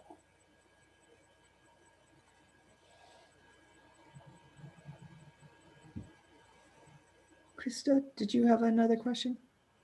Yeah, well, more of a comment. I guess what I'm more interested in is, because I would argue that, there are some folks that want to push the decision off, but I also think some folks are wary of just kicking down the can, I think is not, or whatever that expression is. I don't think that's something everybody wants to do. But what interests me about this idea is more that what we are really looking at in terms of a proposed timeline for action. I think what I heard you say, Patrick, is that it probably is not gonna, it would be hard to make it take effect before 23. So in other words, that it kind of faces that reality that we want to take action and we're limited on how fast that action can happen. So what can we do in the shorter term while we're committed to figuring out that plan? So I prefer not to think about it as kicking the can down the road, I guess is what I'm saying. Because I think for a lot of folks, that's not that appealing. And Dave? I like the way the budget was proposed by Patrick. I could go to a 50-50 proposal if that's the motion Steve wants to make. So a 50-50 proposal would be just splitting the 600 between the two funds, or is that what you're thinking, Dave? So we would only reserve 300 for the education fund? Yeah. And that combined with the 250 that's there would give us a 550 pot. And Sarah LaPearl? Every fund we put it in, do we have to have a different vote on though? Is that what makes that tricky? The education fund, we have direct control over, so we can vote ourselves how to use it. That's not what I meant. I meant how, when the voters go to put the money into it, aren't we voting to put the money into it? Yeah, so we'd probably add another article. So there's already an article drafted to put 600,000 in the capital reserve. We would amend that to put 300,000 in the capital reserve, and then use effectively the same language that we used to create the ed reserve, with a tweak, because we don't have to create it first. We're just depositing money into it. So there would be an article that does that as well. So I do believe I'd want to probably get legal counsel to make sure, but I think it would be 2 articles as opposed to 1 that puts money in both. Thanks.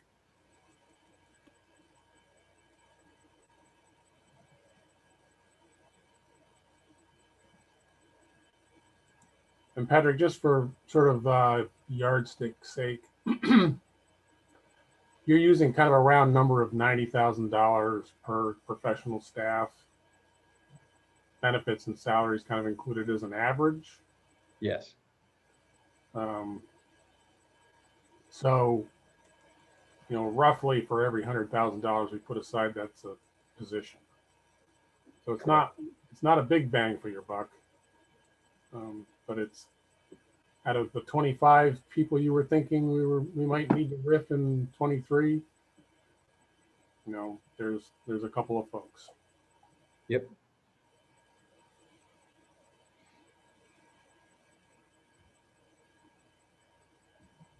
Are there any more questions around Patrick's budget presentation tonight?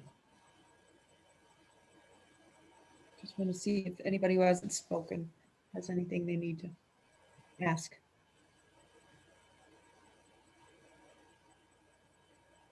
Okay, so then I need a little clarity on process. So our next item we're coming to is to approve the budget amount. So for that piece, I didn't hear anybody expressing a need to change that. So that will still be that $31 million, that piece. That would be the first piece. And then under the warning, is that where we would be specific about changing the language if we decide to for one of the reserve funds? Yes, and then there'd be something similar for the ballot, and we would just obviously make the ballot reflect the warning. Okay, all right. And Patrick, the language for the motion on the budget clearly has to reference education spending, that $31 million figure. Yes, I wouldn't say education spending, because education spending is the net of total expenses and revenue. Okay, so it's Really, adopt. we're looking at total expenses. Okay, so it's just adopt a budget and that bottom line number for 21, 22. So the first, the action needs to be to approve the Mount Abraham Unified School District to adopt a budget of that 31,753,310 for the school year 21, 22. And that's the extent of the motion for the first action. So, okay, so, all right. Just want to make sure we're all on the same page. Okay. All right, so I guess we'll continue to work through it as we go. So now we're moving on to action item under board management and governments to approve the budget for FY 22. So moved. Is that Krista? Yes. Okay. Second. Sarah. Okay, any discussion? Okay.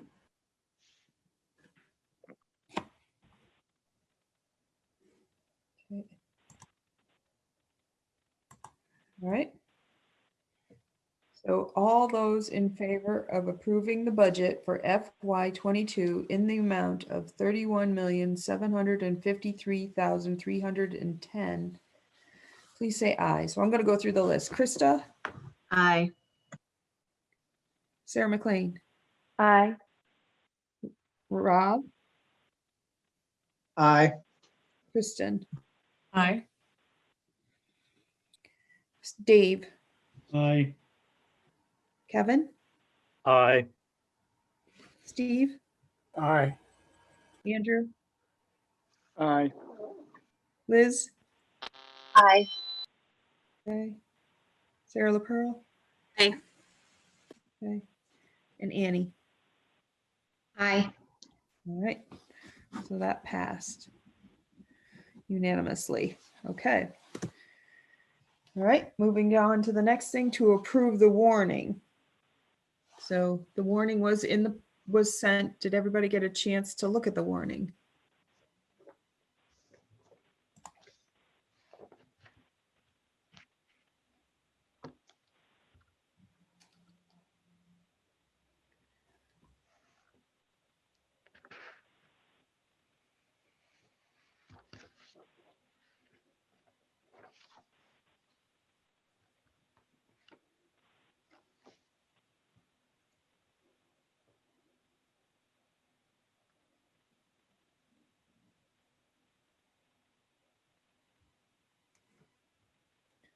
Steve, is this the place where you maybe want to make your motion?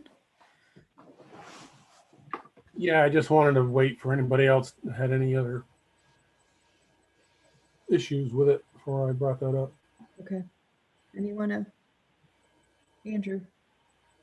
I'm just trying to understand. So the capital reserve requires a vote of the taxpayer if we want to use something out of that fund. And much more narrowly define what we can use that money for. So the educational reserve allows us to do perhaps improvements, capital improvements, but also support, no. Education reserve Repairs. can't be spent on capital improvements. And Im- the gray area improvements. is how do we define capital improvement versus maintenance? You can mow the lawn, but you can't put a roof on.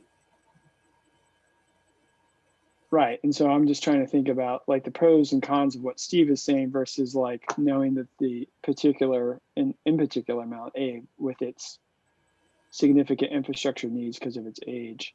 Is there a downside to this if we put too much in the education reserve and we need the money for capital? I mean, that's the downside is not being able to afford to address an issue that we want to be able to address. Which again, if we are able to sustain the $1 million or the 1.1 million in the capital in the construction services line, in all likelihood, what we can't get done when we want to, maybe we can get done in the following year when we have those funds available again. So it's a bit of a gamble, though. My sense is a reasonable gamble. I don't think, the roof is perhaps the most pressing and concerning thing. We've got some leaky windows that we can address that are not going to be such a high dollar concern. And I think if push came to shove with what's currently in the capital reserve and what we have available to us in the general fund, we could probably put a roof on Mount Abe if that had to happen this summer. That's my sense, Floyd. I'd like to get your thoughts and make sure the board hears your thinking as well as you're living in this more on a day-to-day basis. Yeah, I don't disagree. It would be possible. Would it be preferable? No.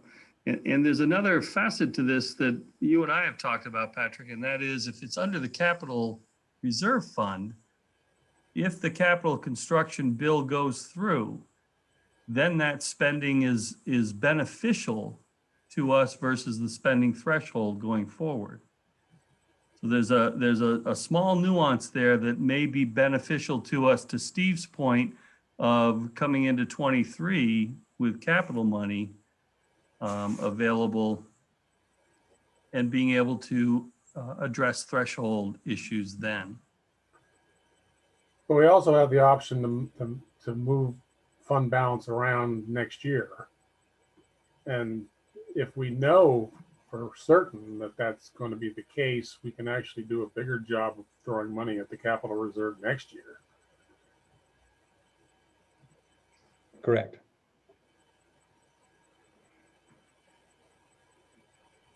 Kristen Blanchett. It seems to me that almost every year we have some kind of a surprise that we need to spend money on. And I'm just concerned. And Floyd, can you explain again the disadvantage that you just described to doing it in the way that Steve proposes? I don't see a huge disadvantage to putting it in there, except it excludes it from the benefit of capital funds as a carve out from the spending threshold restrictions that we're under. I think we have to look into that though, because I'm not sure spending money out of the capital reserve fund benefits us there, because that's not in the general fund. I think the benefit, if the legislature takes the action we hope they do, is the 1.1 million this budget shows in construction services wouldn't count against our spending per pupil in terms of the threshold. It still counts as spending per pupil for tax purposes, but not in terms of paying a penalty. Yeah, it's not counted towards our ed spending if it's in a reserve fund, right? Correct. Right. Because we've already been taxed on that, and if we're going to pay a penalty, we've already paid the penalty on that. Like that's money we've already paid for, I guess, if that makes any sense.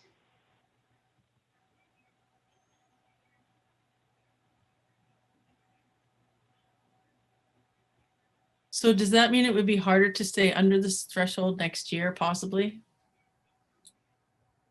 I think possibly easier. If the legislature takes the action to exclude general fund dollars that are spent toward construction services or capital improvements, that puts us $1.1 million theoretically closer to being under the spending threshold. So, and I say potentially because the devil's in the details, right? So what's the tracking mechanism? How do they define it?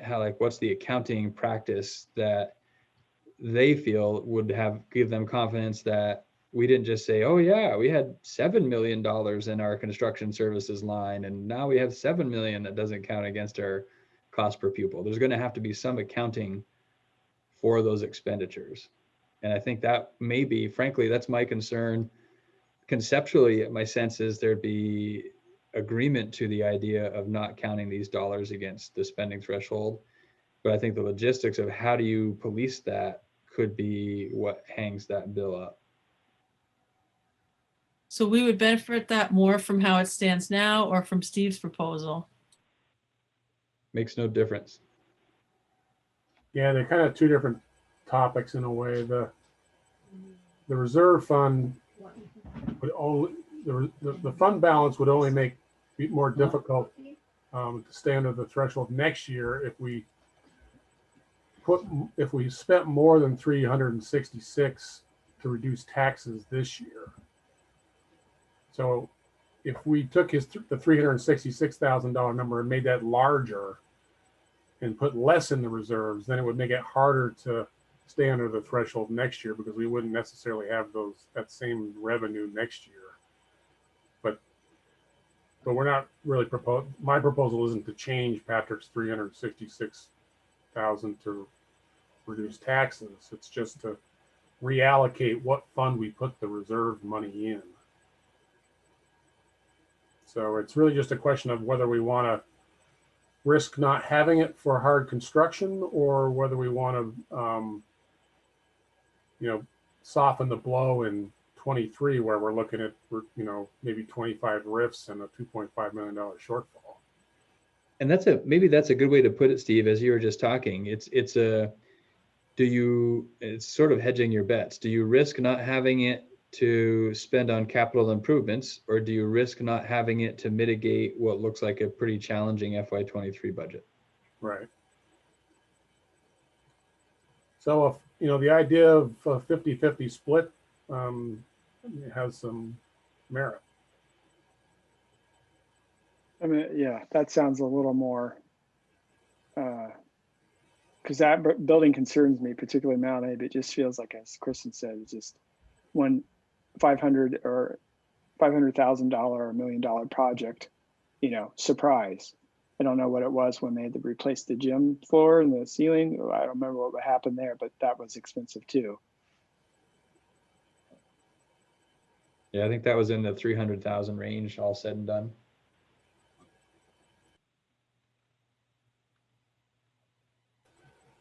So I'm going to make a motion to amend the warning to add another article, to revise the capital reserve amount to $300,000 and to create a new article that places $300,000 of the fund balance in the education reserve.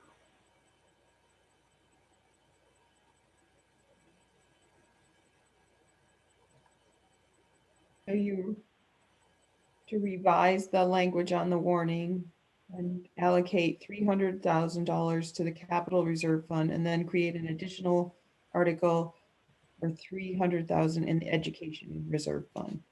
Correct. Okay, is there a second? I'll second Andrew. Andrew. Okay, further discussion, clarifications?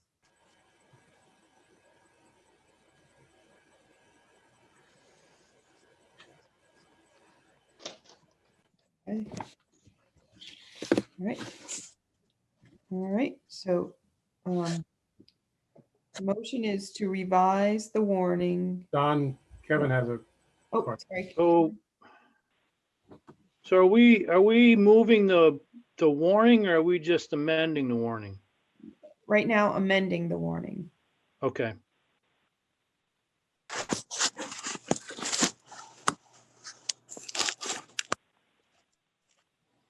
Okay. All right, so in the motion to revise the warning and to have the funds deposited in the capital, $300,000 deposited into the capital reserve fund, and then create an additional article for $300,000 of the fund balance to be added to the education reserve fund. Please vote. So Krista? I vote yes or approve. Okay. Sarah McLean? Approve. Kristen Blanchett? Yes. Okay. Rob? Yes. Dave Sharp? Yes. Kevin? Yes. Okay. Steve? Yes. Caleb's absent. Andrew? Yes. Liz? Yes. Sarah? Yes. And Annie? Yes. Okay, so that passed. Okay. All right, and then now we can take up the approving the warning with the changes. So moved. Steve? Is there a second? I'll second Andrew. Andrew, okay. Any clarification on or questions around the warning, Kevin? So I noticed in the warning and also in the flyer that I'm not sure there's an action on, but it talks about going to polling places, and there's limited to no discussion about absentee or absentee ballots or whatever the proper term is.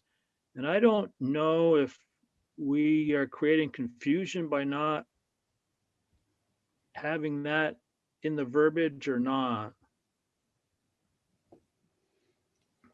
Yeah, it's a good question. We did, I think the revised flyer does make reference to if you request a mailed ballot from your town clerk, you'll get a school ballot as well. Trying to get out in front of that, but we don't mention anything in the warning. And I'm not sure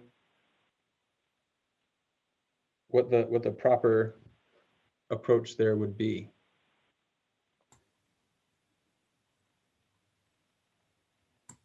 I don't see any harm necessarily in a similar statement on the warning that says you can request a mailed ballot. I think the expectation is if you don't request a mailed ballot that you're showing up in person and you'll follow the distancing and group size limitations.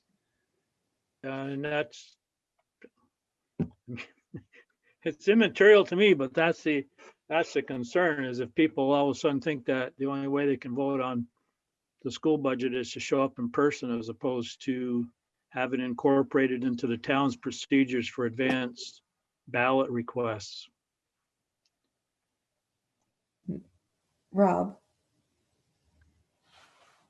Yeah, Kevin, thanks for bringing this up. That I was going to point that out too. I think it'd be great if, I mean, I don't know what the day is that I need to request a mail ballot by for town meeting day.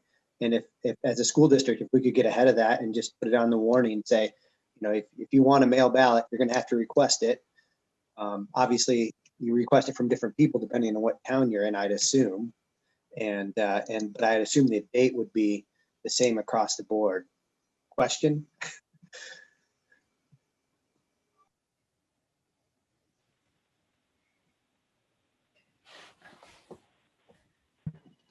Could we, on the flyer, it says in that box on the bottom in red, if you request to have your town clerk mail you a ballot, the MAUSD ballot will be included.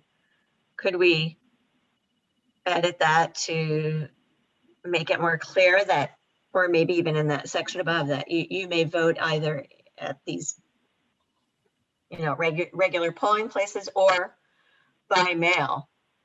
If you request to have your town clerk mail you a ballot, the Mausd effective ballot will be included with the date, must request by, just to make it a little more clear on the flyer.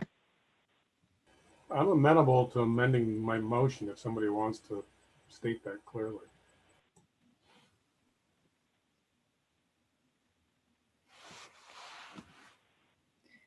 And I actually have another question as well. So all along through all the COVID stuff, we've been saying like no visitors to the school. So how do we handle with them in the Robinson Elementary School? There's exception to the guidelines for voting specifically. Okay.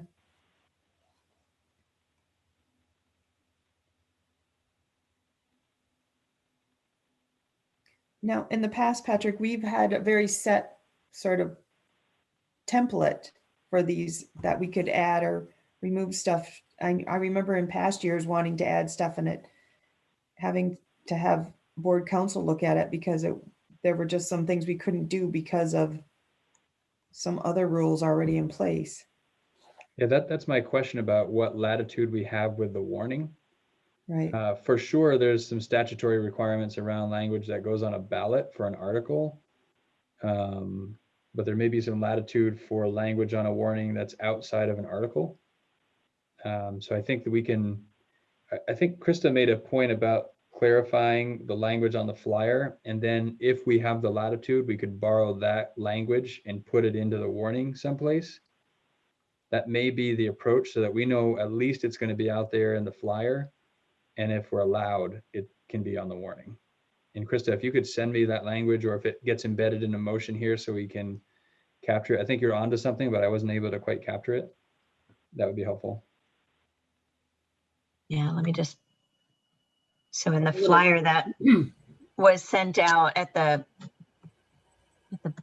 looks like it's the bottom of the second page. It talks about where to vote. Mm-hmm. So I guess my motion would be to include on the flyer or to include language about voting by mail in addition, by mail or at your regular polling place, period, if you request to vote by mail, make a request to your town clerk by such and such a date. And I guess we just need to know what that date is. And we're assuming it's the same date for all 5 towns. Yeah. Maybe hoping. I don't know if we're assuming or somewhere between the hoping. Is that enough clarity to rework the? Well, I think we want to keep the amendment sort of generic and let you guys work it out. So yeah, exactly. Amend the motion to include instructions on how voters might to point out that voters can vote by mail as the superintendent finds appropriate with discussions with council.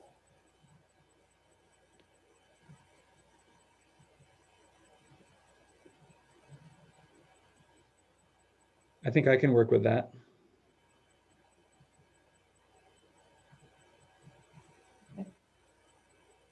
So the motion now has been sort of friendly amended to include language around voting by mail or at a polling place after clarification from board council. Okay. Rob?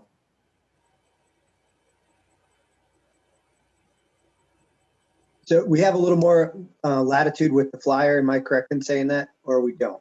Yes. 100% latitude with the flyer. Yeah. Okay. Yeah, we can do Okay, what we great. want. Yeah, just so we can help people as best as possible, so they understand how they can vote safely. Okay. We need a second. That's the gist of what I'm taking away is let's let people know you can vote by mail, and if you want to do that, here's how you do it, and here's by when. Otherwise, the expectation is that you're choosing to show up to a poll and follow the guidelines.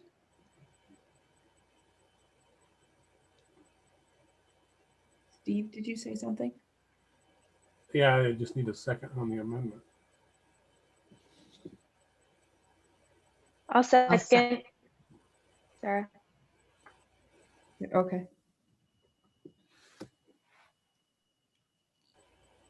Okay. Any more questions about the amendment?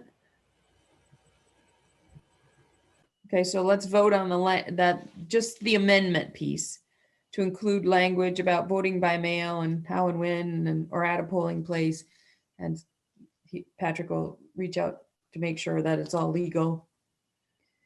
Okay, so Krista? Yes. Yes, all right. Sarah McLean? Yes.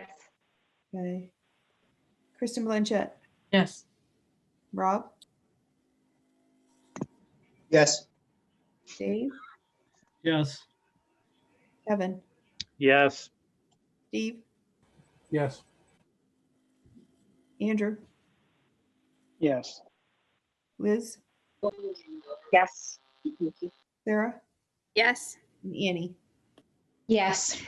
Okay. All right. Now that it's been amended, do you need to talk about it anymore, about approving the warning with changes?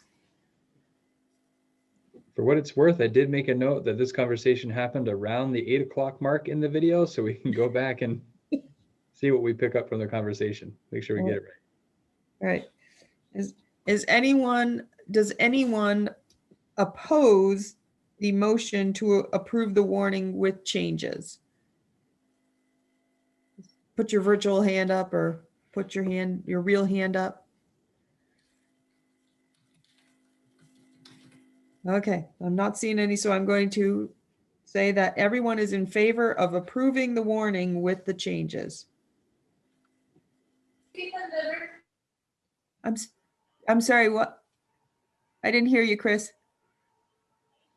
That was a temporary unmuted situation that I think has resolved itself. I don't think it was Chris. Okay, I didn't hear what she said. She said it so fast. Yeah, it wasn't me. You still missed it. It wasn't me.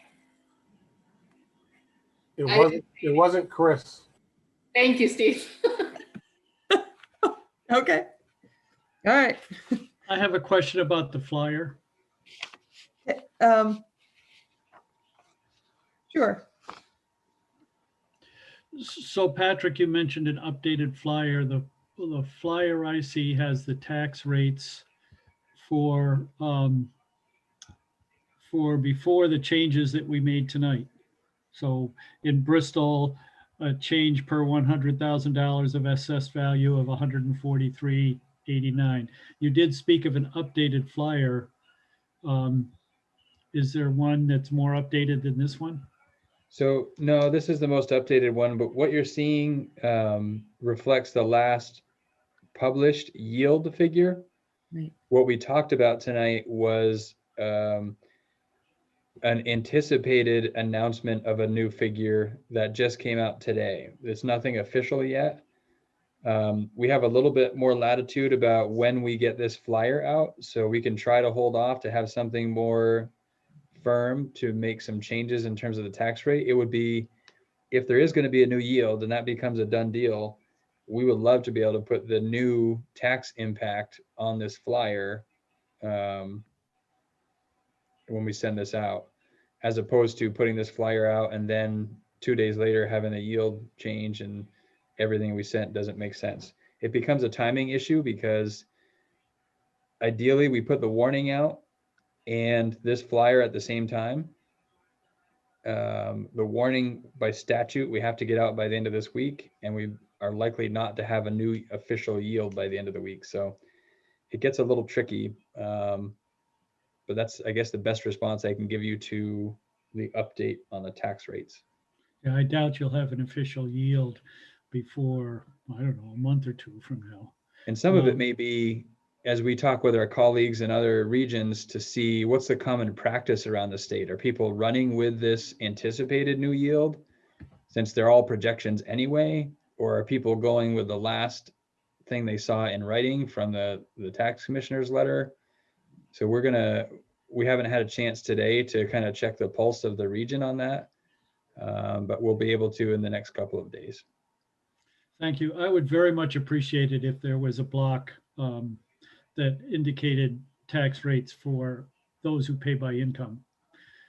The majority of our citizens pay by income. And if you had a box similar to the one that was in your budget presentation regarding what the tax rates would be by income, that would be helpful. Additionally, there's another article that we talked about adding that may want some explanation as well. So that being the Education Reserve Fund that we're looking to deposit dollars into. So we have some squeezing to do of some of these boxes to get all of this in, but we'll work with it.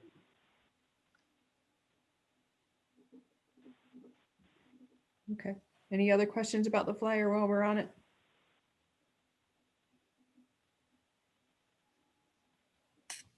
Okay.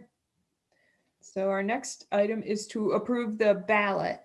And since we made changes to the warnings, it would be to approve the ballot to match the warning.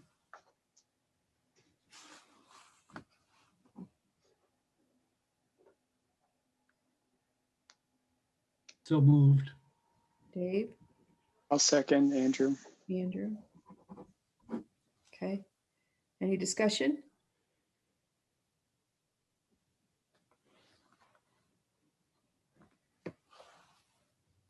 Okay. Is anyone opposed to approving the ballot with so it matches the warning for the FY22 voting? Any opposition? Okay, and I'm going to note that everyone is in favor.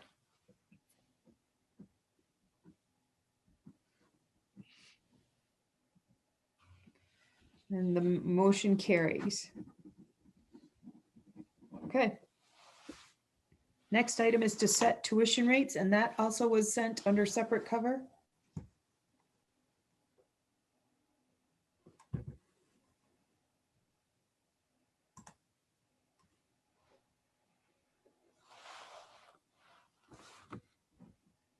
Yeah, I don't have a whole lot to add here except to say that, and I know this will come as a complete surprise and shock. There's somewhat of a complicated, cumbersome process around setting tuition rates. Floyd can talk a little bit more about it, but the actual tuition rate is typically established at the end of a school year when it can actually be calculated at the state level what our tuition rate was. So let's say a student from out of district or a student who is in a sending district. Buell's Gore, I think, comes to mind as a town that doesn't operate a school. So they tuition kids to various places. If we have a student attending Mount Abraham from Buell's Gore, that town pays tuition on behalf of that student to Mount Abraham. And that actual tuition rate that the town pays, I believe, and Floyd can confirm, is determined at the end of that year that the student attended so that it can reflect the actual expenses. So we have to somewhat temporarily set tuition rates, knowing that they get adjusted to reflect actuals at the end of that year. And so part of what we're doing here, so we had to submit, according to a deadline from the state, we had to submit the document that was shared with you earlier today to be in compliance. And then we have to, you as a board have to officially act to set a tuition rate that then actually, I believe, gets adjusted. Did I kind of get that, Floyd? Pretty close. You know, what the board sets as the tuition rate would be in the Buell's Gore example. The Gore would pay that amount for those students, and then it trues up at the end based on the number that the state gives us, not that the board generates or not that we generate. And the plus minus on that is either we send them a check for a small amount, they send us a check for a small amount. If it's within 3%, there is no check. And the process to determine a tuition is huge. It's hours of work for multiple levels of staff.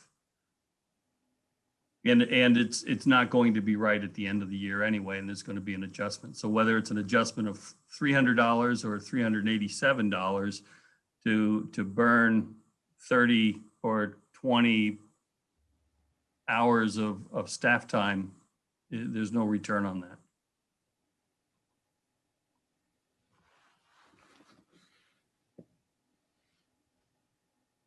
I move it forward. I'll second, Andrew. Any other questions? Okay. I'm going to ask the negative. So is anyone opposed to the motion to set the tuition rates for FY22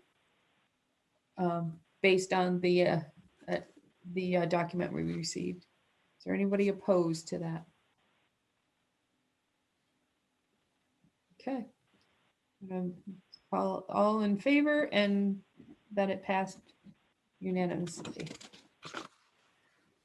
Okay, next item is to approve the financial management questionnaire and authorize the chair to sign the document.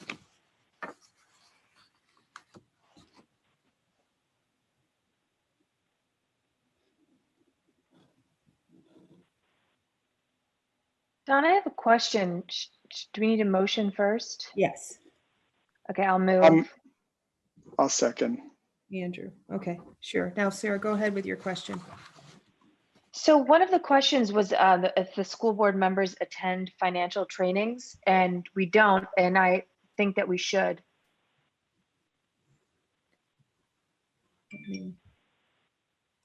Okay.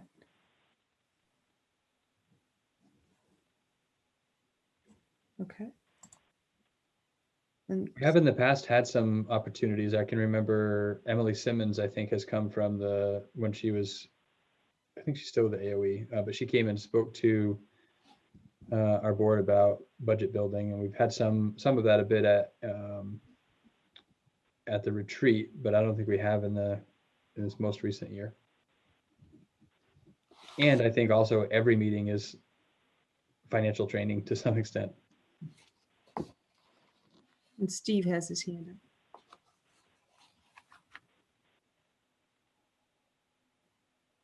I think you're muted. Steve. I've seen this for a couple of years, and I just saw the one over at the Career Center. And one thing that always makes me scratch my head about them is that I don't know if a yes answer or a no answer is good or bad, and I don't know what the recommendation is for either one of them. Like, there could probably be a whole instruction sheet that went with this to say, if you're saying that your board is answering, your financial department is answering no to this question, your next question should be, why not? Or how come? Or that's not best practice. So it seems like it's a tool that the state is looking for. Maybe it has to go back to the state and they know the answer to all these things, but it's a little difficult as a board member to understand sometimes whether these things are good or bad or indifferent, or if there's some follow-up that should be asked about them.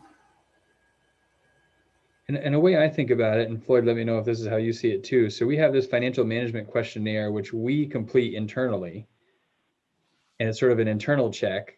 And in addition to this, we have, and we put a lot more stock in this other thing. We have an external check, which is our audit that happens every year. And the auditors tell us, these are things that we notice that need improvement, and we want you to fix those things, and we work on those. So we have both the internal and the external check on our financial sort of practices. And this is a required step. Yeah, I'm just curious if there's a, this is a state generated questionnaire, or does it come from the AOE or the Department of Taxes? Secretary of Administration, I think. I'm just wondering if they have some kind of a white paper that goes with it or anything. I'll chase that down.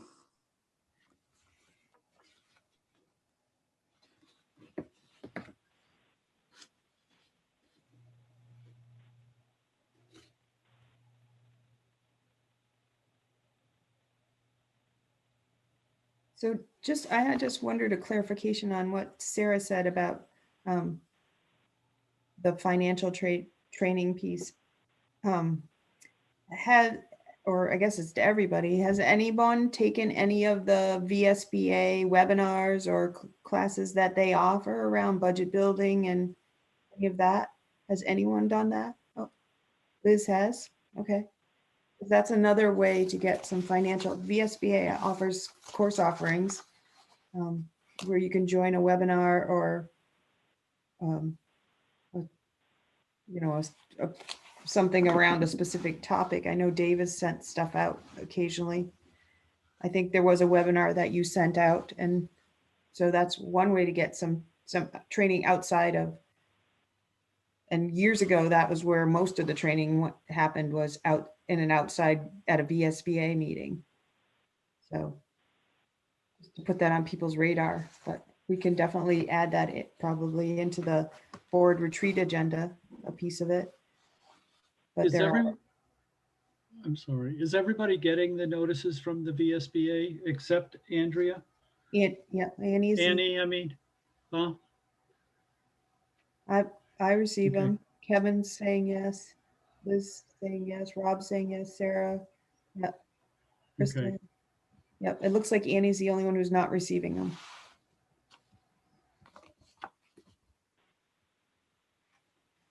Okay. Any more comments around this motion? Liz.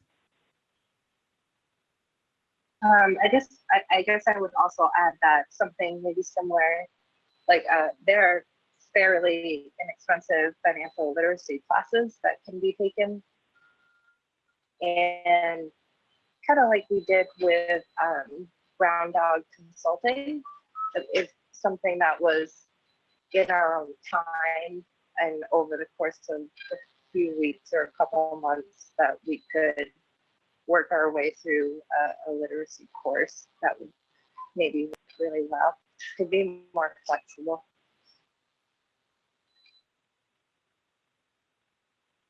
And then Rob, you had your hand up. Yeah, I second what Liz says. I think, outside of board work, it's hard for me to maybe hop into another webinar or try to motivate or find the time, I should say.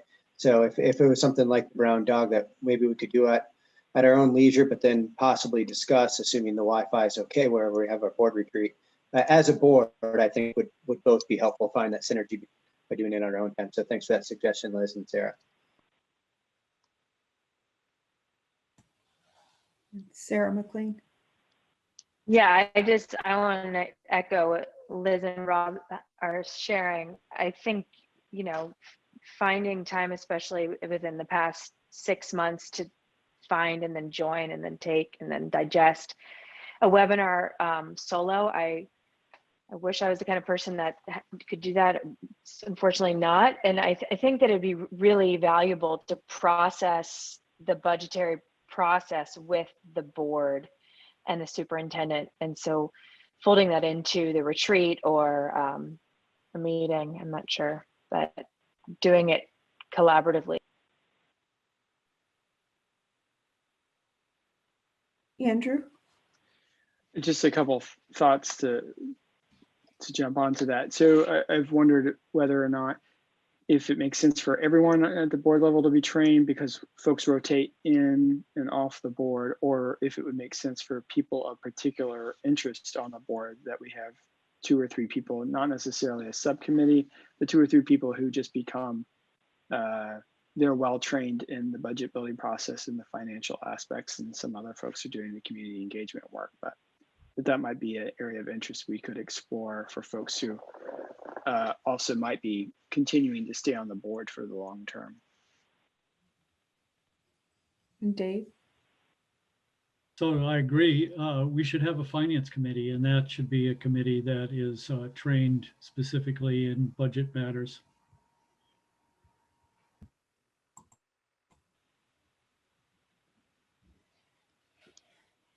Okay. Any other questions about the questionnaire and the motion to approve it and authorize the chair to sign?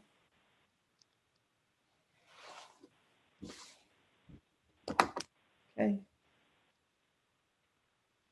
Right, Krista, are you in favor or opposed?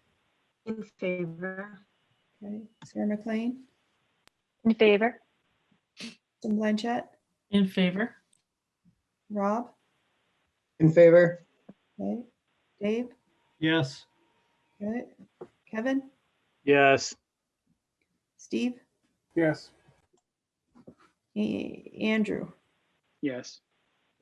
Liz, Yes.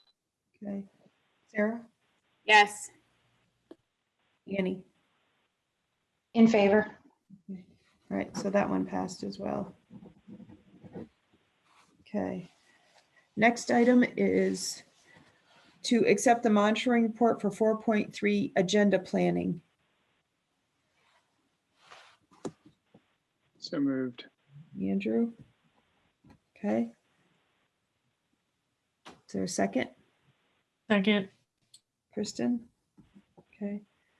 Does anybody fill out the worksheet and have any comments? Kevin, I got your worksheet.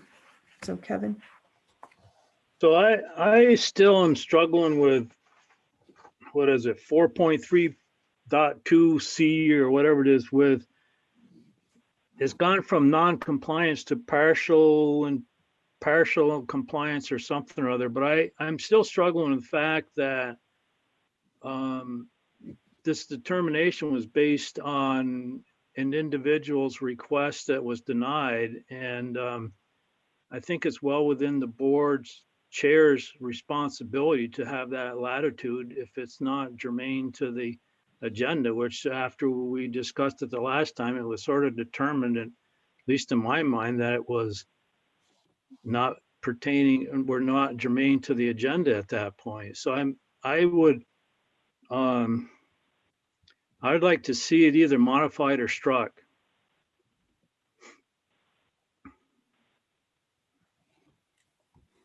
Sarah.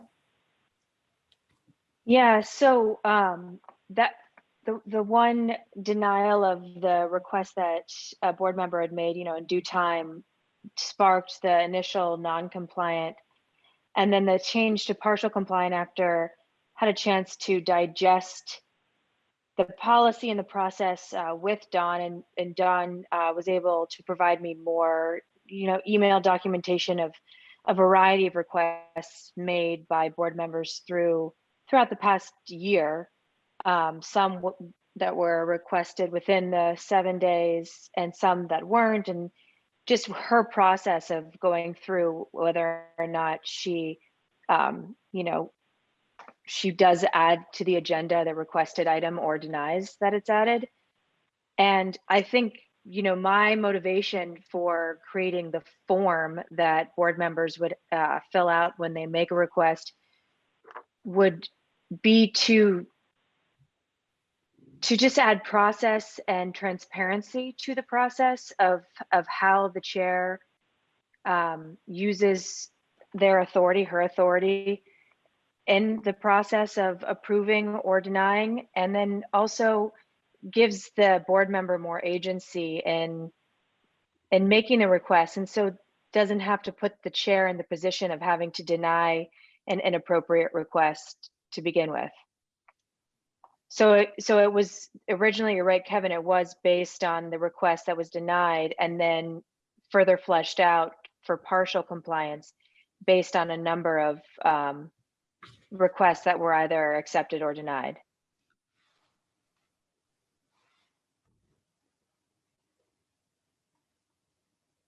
Any more other feedback or comments on the monitoring report?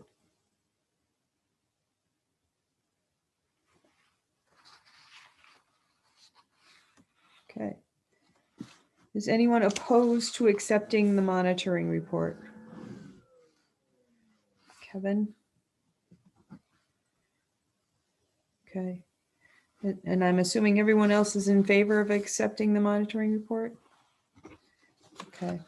Oh, can I ask you 2 quick questions? Was the interpretation reasonable? Okay. Yep, and some thumbs up. Okay.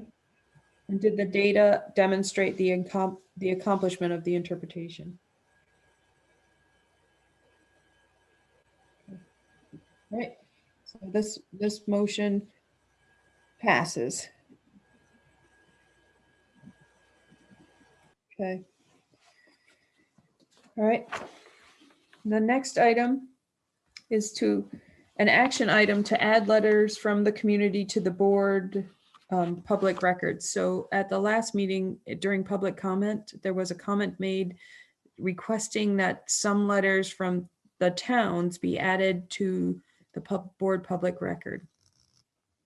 So, Dawn, I'm sorry. Yep. One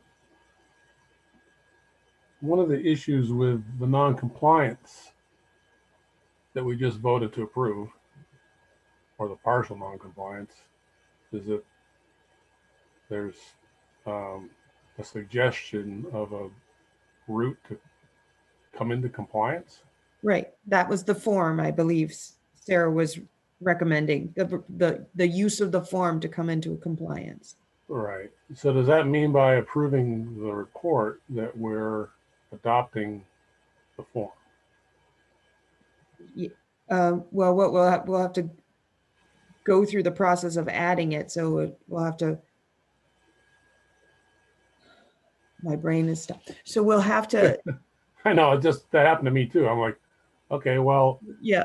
So we'll have to go through a process like we did with the language change where we present, I can't even think of what the word is. We present it sort of for just to put it out there, and then I don't know why I'm having a brain block, but I can take a stab at it, Don. I think the process is anytime someone reports, as someone who has reported noncompliance, that's why I can speak to this from experience. When you report noncompliance, the expectation is you include a plan on how to become compliant. I don't think by approving or adopting the monitoring report that you adopt as a whole this plan. I think there's a recommendation on how to do this. I think there's a process to consider the recommendation, and you may tweak that plan.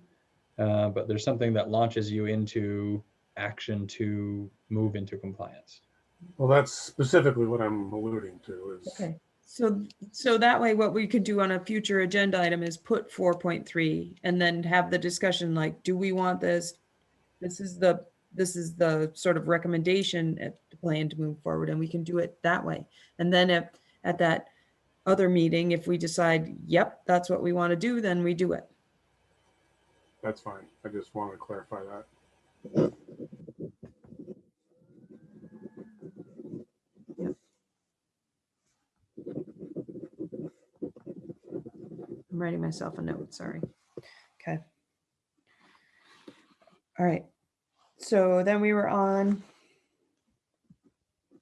action. So the request was from a community member to add the letters from certain towns to the board public record. So when Patrick and I were talking about the agenda and we stumbled across this, how do we determine, we have a lot of letters from the community, and how do we choose some and not all or any? And we thought it warranted further conversation about how do we proceed with this one.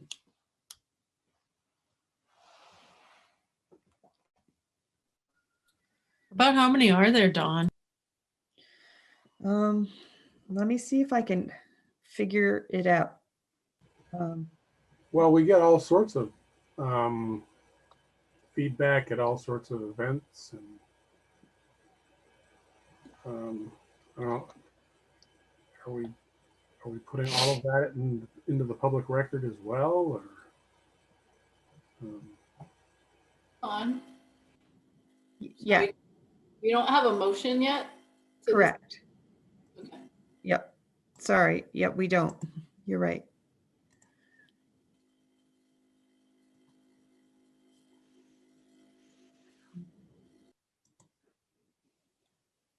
So can we have a motion just to stick to our process?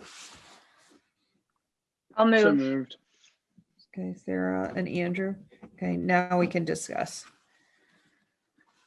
So Steve's comment was, what do we do about all the other feedback we received that is not added into public public record.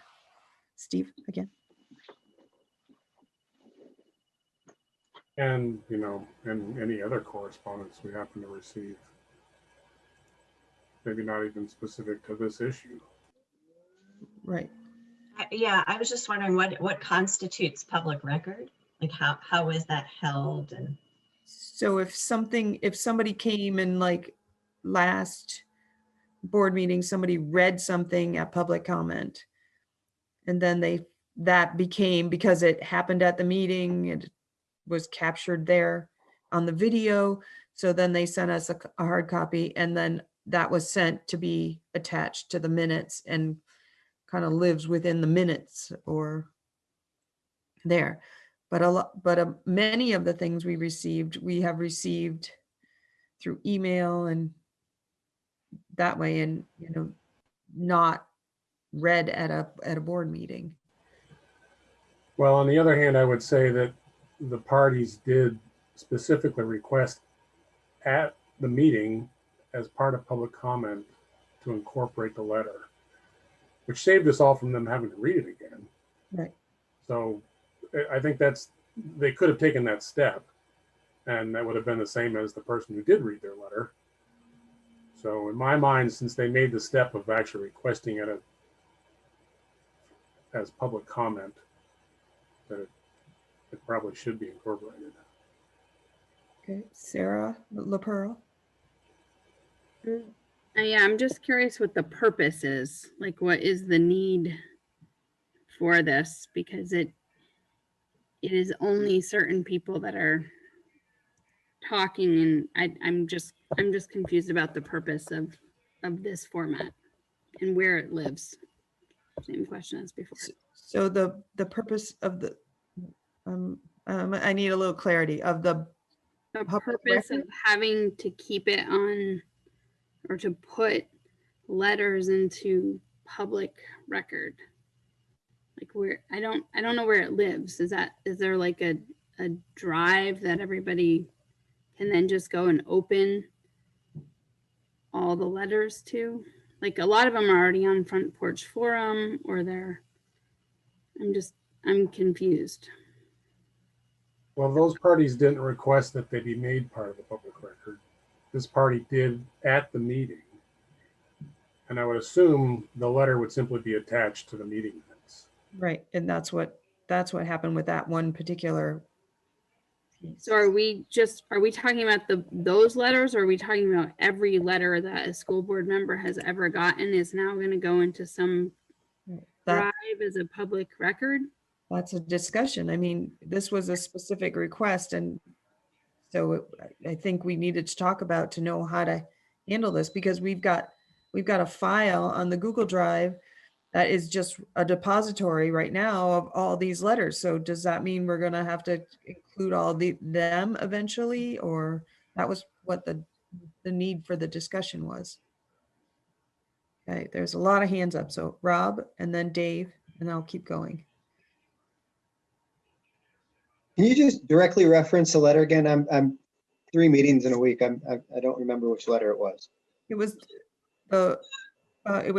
Nancy Cornell mentioned the letter that the Starksboro zoning, or Starksboro, the town of Starksboro, it was either the town or the zoning.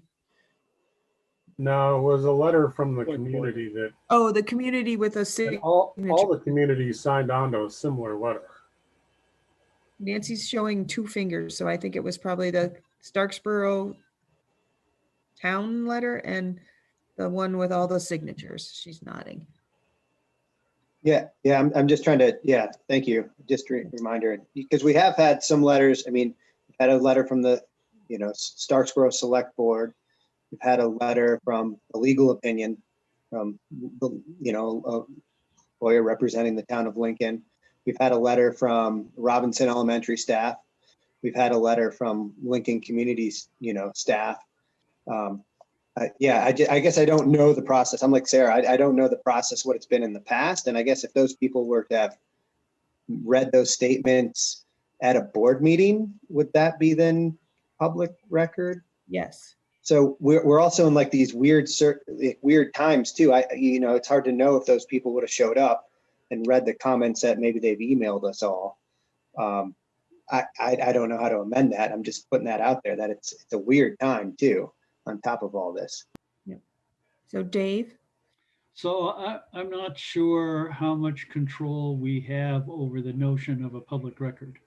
I'm certain that everything on the Google Drive is discoverable. And so then that could be defined as the public record. If we wanted to make something more officially part of a record, like attaching it to minutes, that may be a discussion that we want to have, what should be attached to the minutes or not. All of our individual emails regarding this subject is discoverable by attorneys should there be, court issues or reasons to discover what those communications were. So it's a bit of a caution to all of us as board members. Be careful what you write in these emails because it all can become public at some point. Certainly, I would suggest that the Google Drive is public. And like I said, if we wanted to make some vehicle sort of more public by attaching it to minutes, maybe that's the conversation we want to be having right now. So Sarah McLean, and then I'll go to Kevin and get the next few board members.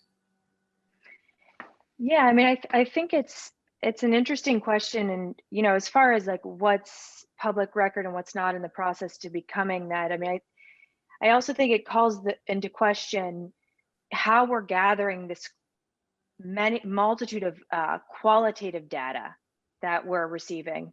So we have all these, financial projections, and then we have the many, many letters, some written from individuals, some written from municipalities, from our towns, from small organizations, from schools. We have, these many paper surveys in which I've been told that there are many, many that have comments written in the margins. That is also qualitative data that we need to gather and be able to digest and see and consider as we, weigh our options moving forwards. So yeah, I'm unsure what's public and what's not. Maybe once we receive emails going forward, we reply, or Dawn, you reply. I don't know if this is just too much of a burden. Would you like this to be included in the public record? I don't know if that's a reasonable process. But yeah, I think that these correspondence need to be accessible to board members and the community somehow, maybe without identifying information. I'm not sure. Kevin?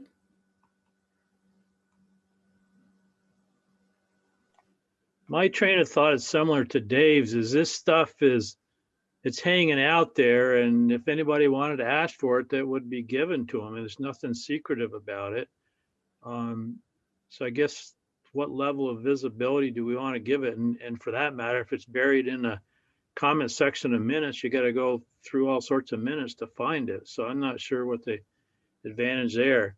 Regarding town letters and whatnot, one of the things I recall from our public discussion with Mr. Mubb is that anything a town does, they are not an entity to the district. So I don't know how much weight that really holds, even though it's the same piece of paper as an individual, but doesn't sound like there's a whole lot of weight to what towns are saying as an organization. Andrew?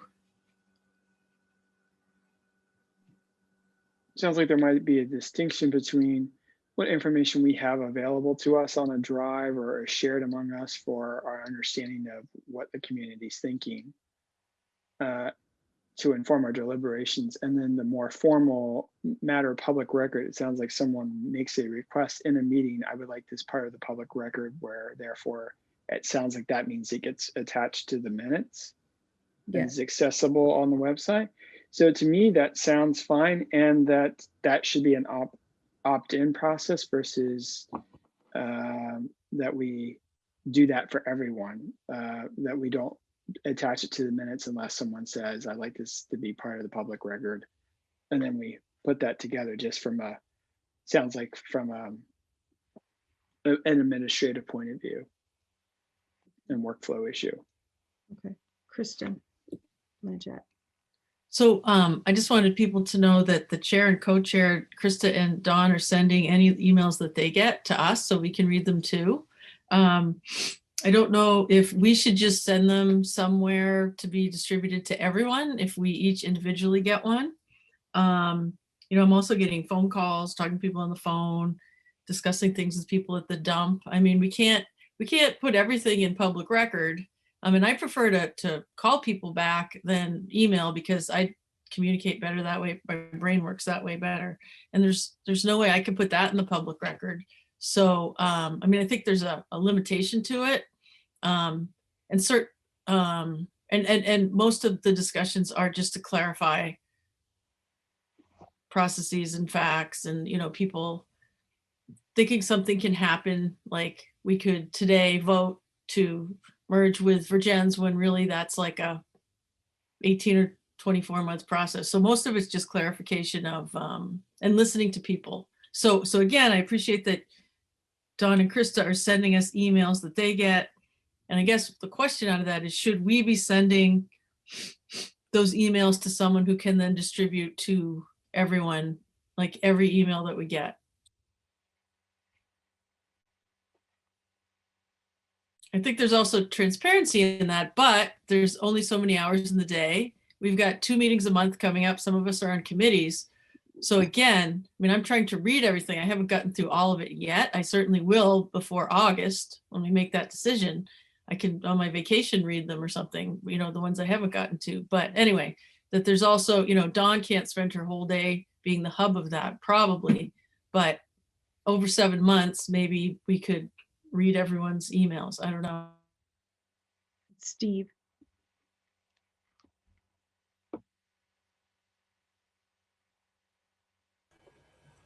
So only one person has made this request. I think we should just limit the discussion right now to dealing with the matter at hand and not worry about the larger question of where all this information is going. So I'd like to move we honor this request, and if somebody else wants to add in the future items to the public record, they can come to our meeting and make that request specifically. So we kind of have the action to add the letters from the community member to the board public record. So we don't really need a second motion on that. I think that as long as we understand that the intent is to honor the request for this particular. Yeah, I agree. So I move. Okay, yep, and I'll second. Yep. Is anyone opposed to this?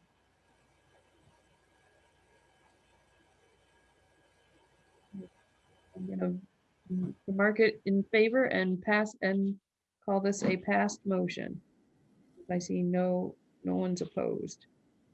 Dawn, did we just amend that motion? No, I think it was just a clarification because the motion was already to add letters from the community to the board public record. And I think what they decided was to honor this request. Yes, I didn't amend the motion. Okay. All right. Okay. How's everybody hanging on? Everybody had the same kind of look. All right. So the next one is a timeline for the facilities decision making.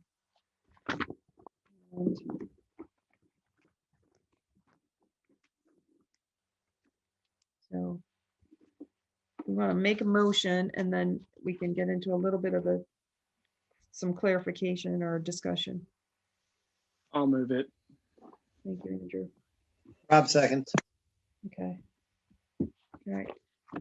So I'm wondering, because everyone got that timeline to look at, and I'm wondering if maybe, given that it's a lot to process and everything, maybe if tonight we take the time to think about that first meeting and what we want to accomplish at the first meeting, and then and what information we need to do that work at that meeting, and then leave like 15 or 20 minutes at the end of that meeting to plan for the next meeting and plan what we'll need and kind of go at it. I'm wondering if that approach might make this a little easier to work through if we start right now to think about that first meeting.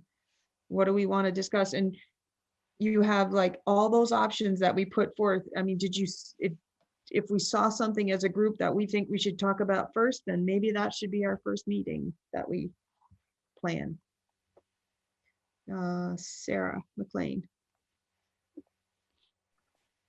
Yeah, so in the document sent, it says, the February meeting is to talk about values. Is that right? Well, that was an idea. Right. And then just like in response to your comment of just focusing on that meeting, then I look, but I can't help but look to March, and it says March meeting is dealing with community proposals. So I don't know what proposals those are. And March is coming up close. As far as values go, I think it's a good conversation to have. Would that be fleshing out more of the survey results and looking at all of the correspondence we've received, or how would we have that discussion, I guess? So, I mean, I think we get to dictate that or figure it out. But I think back to those very first 8 values that the community identified through all that work through the community engagement piece. And I think about that sort of being the yardstick that we use to measure things against, like, because really the value piece is like the basis for what we're entrusted to hold for our communities. So I kind of, in my mind, think like that's what we should be measuring things against. We should be looking at those values and looking at proposals and saying, do we see the value, that value, is it there in that proposal? I know Krista and I had talked about this earlier today, and Krista? Well, I'm just going back and forth, and I'm still not clear what makes the most sense to talk about first. Is it these big, values questions, or is it looking at Patrick's proposal and looking at if there are other proposals we haven't considered and allowing those to guide the way we look at the values? And because I think one of the reasons I'm conflicted is that I think one of our struggles is the subjectivity of the values, and depending on where you sit and what your concerns are. And I think we're conflicted on this board about those. And I think that conflict is reflected in our community. We have a district goal, but we're made up of representatives of 5 really, uniquely different towns. And so I feel like, on the one hand, we need to really talk through that piece of things. Are we a board for a district, or are we a board made up of 5 towns, or can we be both of those things? But on the other hand, it's sort of hard to go, I'm not sure how we go through that exercise without knowing what's most viable. We've heard Patrick share with us what he thinks the most viable option is. We have, maybe there are other folks in the community who are working on alternatives to that. Evaluating those alternatives might help us get more clear on those values. So anyway, I don't really, And I don't really have an answer to how we work through that. I just know it needs to be grappled with in a really honest way, where we all feel like we can really share the challenges of this. Are we, what are we working toward, and what are the impacts of that? So I'll go Dave and then Kevin. So I don't mind having the values discussion. It will be a difficult discussion because of the points that were just made. My question is, how do I ask questions? I've been reprimanded for not giving enough time in the past.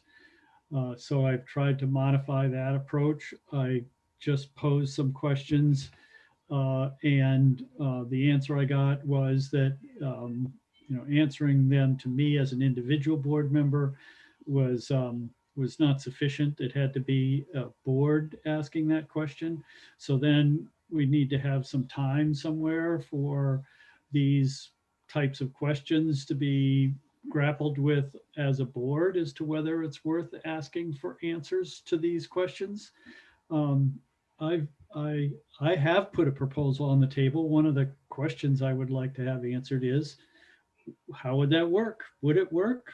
Has any progress been made in that regard? What are some of the numbers around it and so forth? I've developed a list of 10 other questions and some of them are, one sentence answers. Some of them are going to take research. So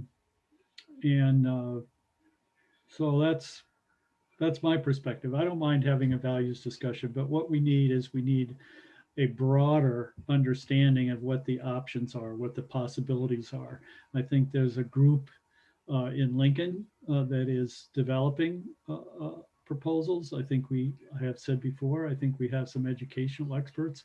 Maybe we should get DMG up here to work with our district individually. They do that. I don't know what they would charge. But for myself, I don't think Patrick's proposal will fly at this point without total disruption in our communities. Perhaps it's the best path forward, but we have to do a whole lot of preliminary work. New Haven feels like they're a winner because they're getting pre-K and the district offices. Starksboro and Lincoln feel like losers because they don't know what this innovation thing is all about.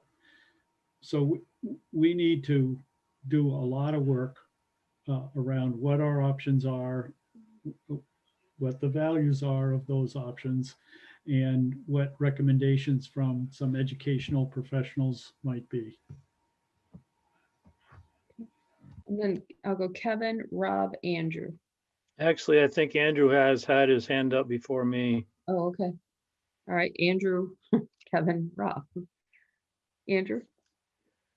So I'm kind of feeling the same way Krista is I feel like just a general discussion about values is a bottomless pit that could go on forever. And I know that if I support, say my value is equity and outcomes for students, I have a certain idea about Patrick's plan. And I know that someone else who also values equity and outcomes might have a very different idea about his plan. So I think the values discussion in the absence of a specific plan could go just round and round. I would really like, since we, the board, asked Patrick for a plan and Patrick put forth a plan, that we really give that time to focus on his plan, the pros, the cons, how that sits with the values, how that sits with the survey data. I think we really need to give that some space first.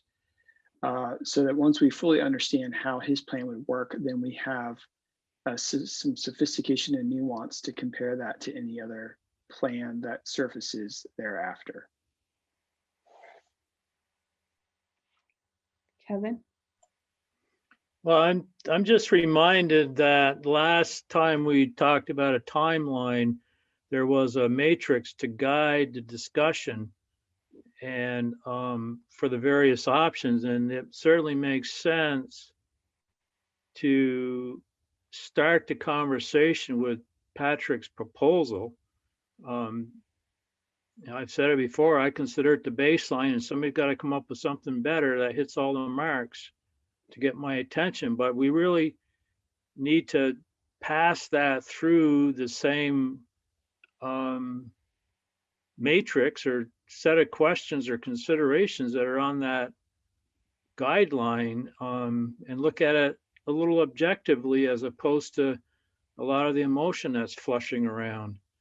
And then go on, we've heard Lincoln's proposing something. Yeah, let's hear about it. And maybe there's a few other derivatives out there. And then maybe through that discussion, we can also start talking about our responsibilities as a board, and then finish that conversation up with a conclusion as to what and where we think we're going. So I'm in alignment with the timeline as it's been proposed. That, I mean, there's nuances and wordsmithing to go along with it, in my mind, but I think the framework's there, and take things and understand. We talk about experts and getting consultants in at, $10,000, $20,000 a whack or whatever, but we've got experts in our administration that have put forth a proposal, and I don't think we've given it the light of day yet. So I think that's the first order of business. Rob?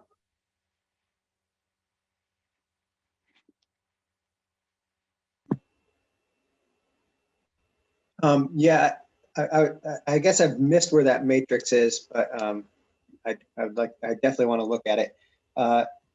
My thoughts, I emailed some to you, Don, and Krista and Kevin today, so I won't go through all of them. But I think step one is, and community deserves that we as a board have an open and honest conversation regarding Patrick's proposal. I think that would maybe sort of set the tone moving forward for the next 7 months. Values obviously included in that conversation. I also think it'd be wise at that point to maybe think about the role of the board, the role of the community engagement committee, the role of the merger study committee, and how we can maybe find synergy amongst those groups as we move forward down the timeline. I don't think we can give ourselves too much time to think about that. And then after the board has that conversation, maybe as a board, we have another proposal. This is Patrick's proposal. This isn't our proposal. And, maybe we have some ideas too that we could chew on during that conversation.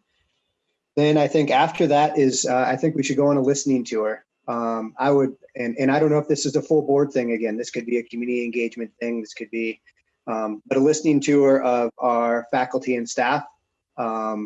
Maybe as a whole, maybe you break it out as each 5 towns, elementary school, and then we hear from Mount Abe. I think we just have to listen and hear what people say, or at least I would like to hear what other people say, and then go back to the community.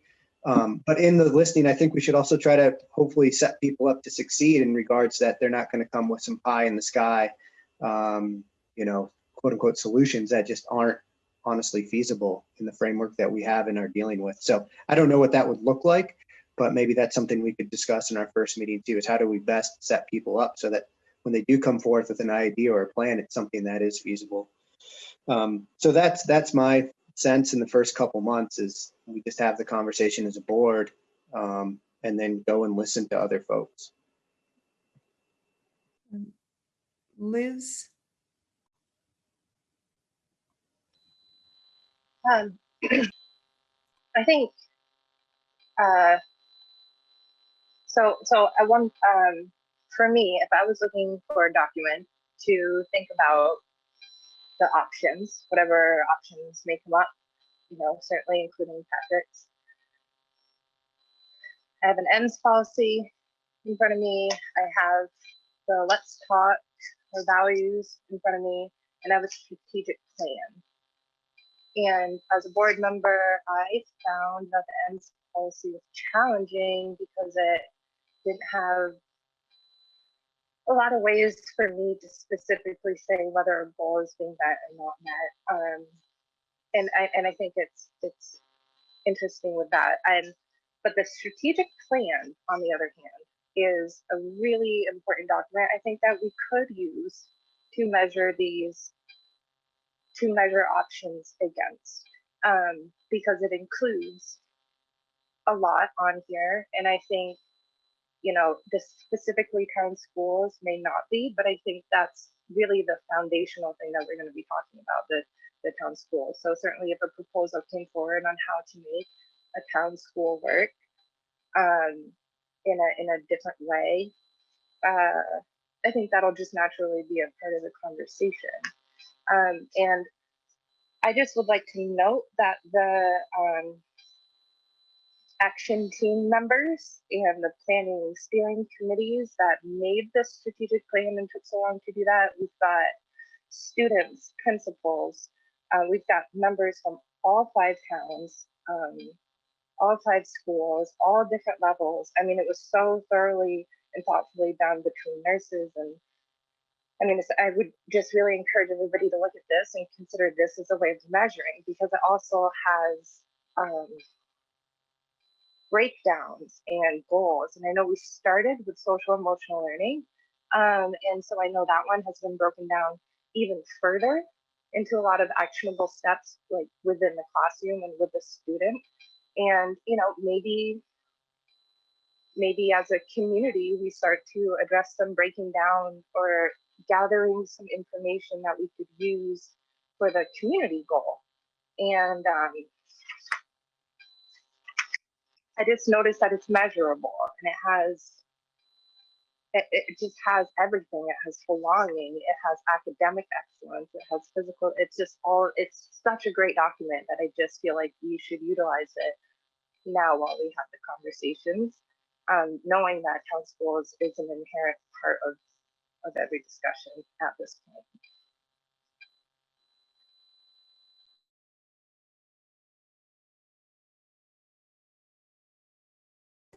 Sorry, Sarah McLean.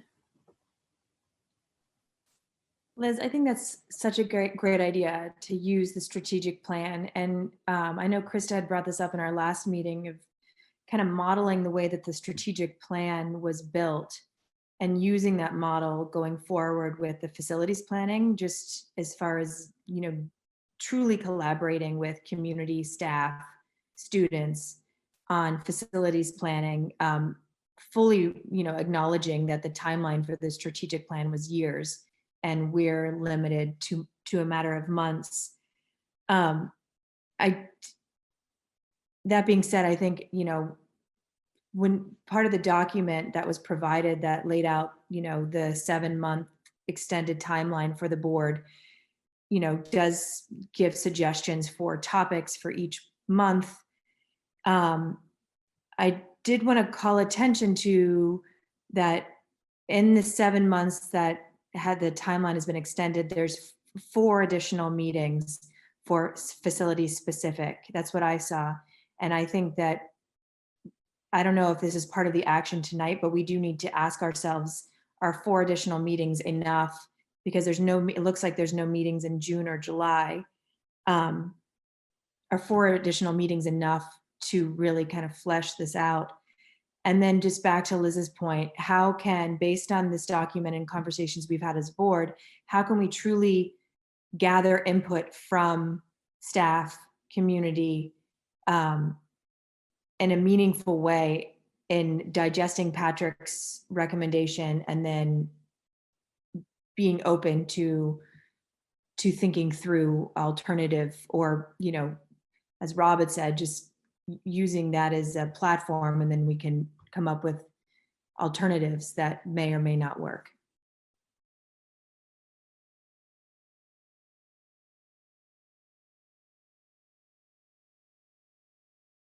Andrew, do you have your hand back up? No, okay, Kristen. Yeah, I just think of a couple of educators who have contacted me about their experience of teaching in districts with larger schools and really tiny schools, and just the disparities that they see in kids coming in academically. So also, could we have some information from universities and people that are experts on all this stuff? Like maybe at UVM or anywhere, I mean, just papers that have been written or current best practices and things like that, because while I'm not an educator, I've worked in schools for 20 years. And so I see stuff, I have my own opinions, and I know that over that time, you know, best practices have changed in many ways in different categories in the schools. And so what now are best practices for school size, et cetera, et cetera. So can we get some actual scholarly information also? And how would we do that? I don't know, but I mean, it's out there. We could probably Google a lot of it, but is there an expert that we could consult with and have answer our questions or present information? So that's just a question that I have.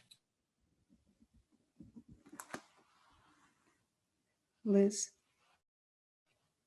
So there was a Picus and Odin report that I'm very slowly working my way through, but it did exactly that for the state of Vermont, and it recommended, it touched on best practice extraordinarily thoroughly. So maybe somebody that's really familiar with that document could come see us. Liz, I missed the beginning. What document did you mention? It's the Picus and Odin did a report for Vermont specifically. Okay. They worked across the country, but they did one for us and about their best practice recommendations.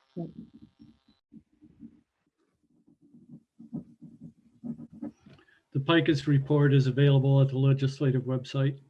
They actually did 2 reports. The DMG report is also available on the website.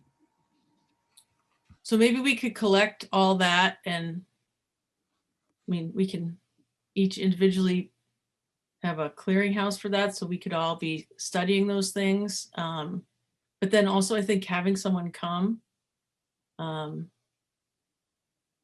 that we could ask questions to, so we're not just reading the document. I don't know who that would be. I mean, we're more than one person. Like I said, there's been people who have in the community who are educators in other districts who say, I have all this information, I'd love to give it to you, and then could I give it to the board? And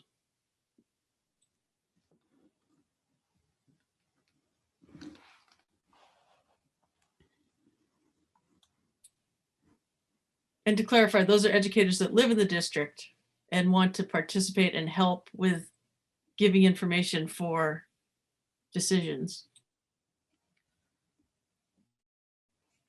Steve?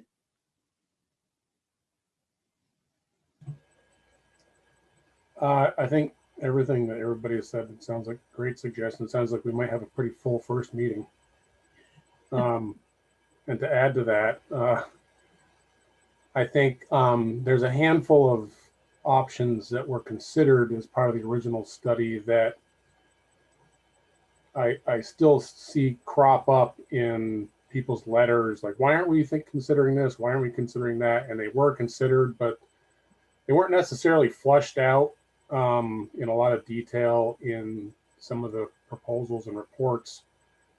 And it might be good to simply step back for a minute and let Patrick, you know, explain once again potentially why those particular options didn't work, which would also set people up, you know, to either ask more questions about them or at least not suggest them again.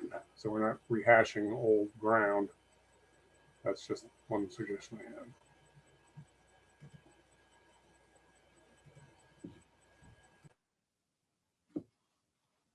Liz, is your hand back up or is it still up from before? Okay.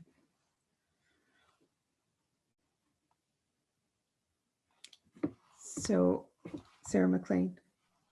Yeah, and to Dave's earlier point, how do we go about requesting additional information? Because, you know, I'm sure we're all receiving emails where community members want to see more information, whether it be a side-by-side analysis of how the peer pupil numbers were calculated for each individual elementary school, so that we can understand how those numbers were arrived at. Or yeah, I mean, there's a lot more information that we need, or fleshing out more of what an innovation site would look like. Because if in fact, Patrick's recommendation is the best road forward, then let's understand it, let's digest it. And then if in fact it is the best way, then we can communicate that. But until we are confident, which I think is part of the reasoning for extending the timeline, and without the enough information, I'm not sure how we can feel confident to communicate that out to our community. And I know that in the past, it seems like the process for requesting more information, it has to be a majority vote by the board.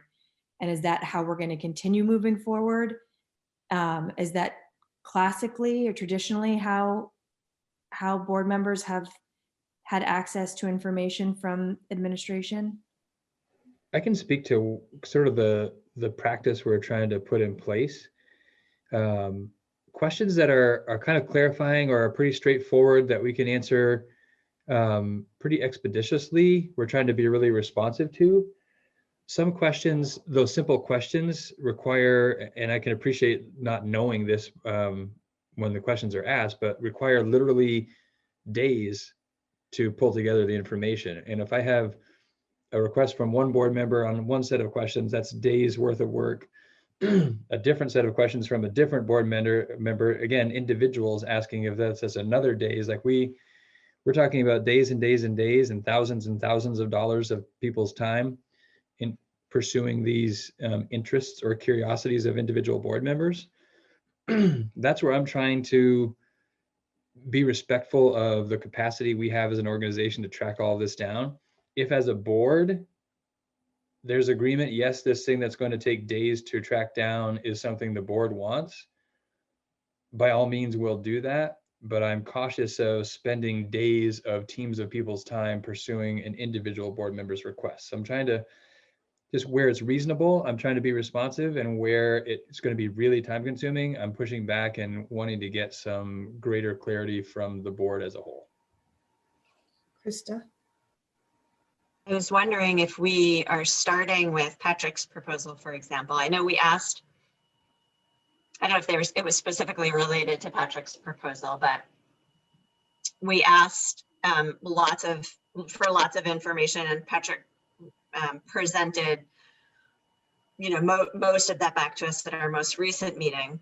I'm wondering if in this process, as we go through, if we know, like after our first meeting, a way that might be a best practice for before we wrap the meeting up is to say, okay, before the next meeting, what else would we like to know, or what questions do we still have? And that way, as we're moving through, we're asking about things that are coming up in our conversation at the board table. And hopefully that will bring to the surface, the themes that are pertinent to that part of the conversation. And as we weave through, more questions will come up, some might be answered. I don't know if that's one way to approach it, but our goal is to have our first meeting, I think, between now and our February board meeting, which is 2 weeks from now. So if for that first meeting, the focus is on Patrick's proposal, it might be worth thinking about what questions or information people want for that first meeting that we don't already have. And it's 9:30, so I don't know if that means we go through that now or by email or some other way, but. And I would also add, finishing that response to the series of questions posed on December 22nd could fit into an earlier meeting as well. I know there's work to do there still, and I could be prepared with most, if not the rest of those unanswered questions for the next meeting. Dave? I just, never mind. Okay. Sarah LaPearl? Is there a date that I should know about when it is? Is there a date for Yeah. February? Yes, February 9th is what we're looking at. That's 2 weeks before the regular, the 23rd. So, in that 2 week time frame period, we were thinking if information had to be gathered, that allowed 2 weeks for information to be gathered. Thanks. And I also wonder if, and maybe I can work with Don on this, if putting out some sort of a doodle poll to try and pin down dates for future meetings. I think if we're doing one meeting at a time and looking for dates at each meeting, that could be complicated. It'd be nice to lay out a series and everybody can get them in their calendars. And I propose we just meet at the same day and time as our regular board meetings, only 2 weeks after or 2 weeks before. And maybe that's the poll, is just, does that work for you or not? But different days and times and days of the week and stuff, I think might get kind of complicated.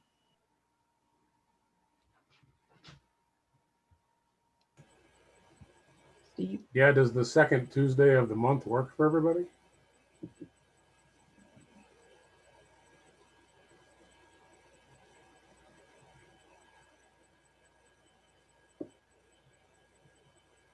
I think so. It does, we could just set it.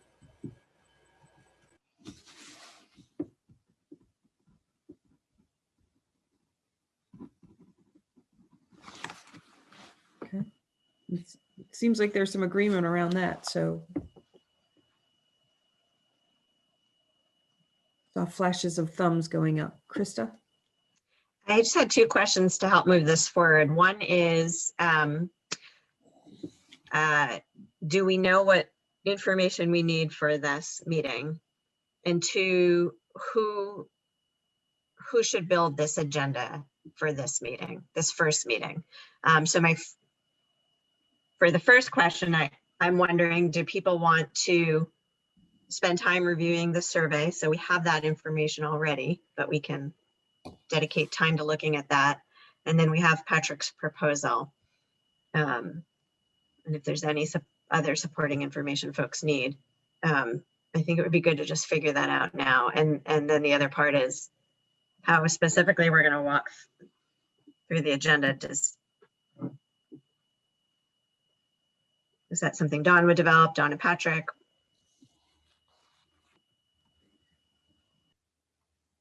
Liz? 2 parts is just, I was wondering if you could point me towards the link to see all the comments that came with the surveys, because there was some space to add your own opinions.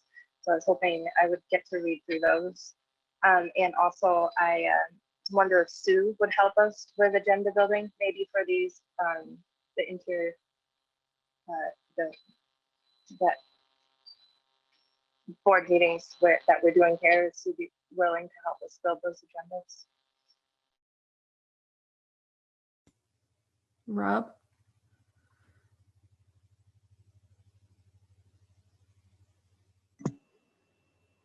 Liz, I mean, not Krista, I hope I'm not stealing your thunder with the next agenda item or 2 down, but so Krista and I are working through the comments from the surveys as well, not as we speak, but in trying to pull out any identifiable comments, trying to, and there's over 800 of them. So it's taking us much longer than I think we originally anticipated last week, to be just completely honest. So once those comments are a good once over, twice over, that those will be out there for all.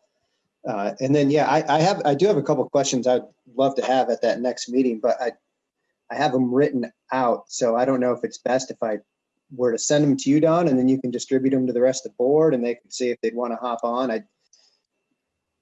You all know me, I tend to ramble and not make much sense. So I don't think I should just go off the cuff and try to ask them. Okay, so let's get through comments and then sort of see where we are. Kristen and then Andrew. There we go. Yeah, so I would be willing to collect the papers and reports that Liz and Dave were talking about, if they could send them to me, and then we could put them on the community engagement page, and I can work on trying to make everything in the same place. But at least if those were on there, we could read them. And then maybe from reading them, maybe people are cited in there that we could possibly consult with. But I think it would be good to have those all in the same place so we could find them. And if you guys wouldn't mind, Dave and Liz, sending those to me, I can make sure those get on there. And then in a couple of weeks, I'll have some time to sift through the website and try to put like everything in the same place. If I can work with Jennifer on that. Because I think those would be worth reading and looking at. Does that make sense? I can get those to you. Thank you. And I'll put them up this weekend just on that page somewhere, or I'll get it to Jen and then try to clean it up in 2 weeks. Andrew. To answer Krista's questions, so that's what I'd like to do in the next meeting, is to have a discussion about Patrick's plan in the context of the survey that we got, and how much the survey tells us, how much it doesn't tell us, what assumptions it makes, what other questions we need to have answered, how will we go about it, things like that. Probably getting much bigger than that. That in itself, those two items, I'm sure, could be a 4-hour meeting easily. And your second question, agenda. So I guess normally that would maybe be between you, Krista, and Dawn, and then Patrick, because it involves his proposal. So that's sort of normally how it would go, right? Normally it's Patrick and I, yes. Yeah, but knowing that, so I guess then just adding Krista or Rob because of your level of engagement with the survey. Yeah.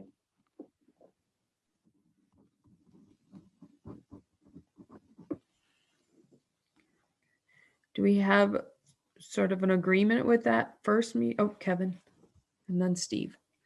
I don't have a problem working through the survey and bouncing it against Patrick's proposal. But I also want to include the matrix, the values matrix, or whatever you want to call it, as a tool to do that as well. And if we can't do that in one meeting, I think it's important enough that we create the time to do that. Okay. Steve. Kevin, I think the matrix you're referring to is the one you guys worked with in the facilities committee. No, it's one that Don came up with that is talks about collecting information based on the core values that were identified through public engagement. And then there's a series of questions after associated with that. She presented at last meeting when we talked about this series of meetings. So it didn't get included. You can find it in the previous meetings links, or maybe it should be sent out again. No, I think I remember running across it. I just forgot. I thought you were talking about something else.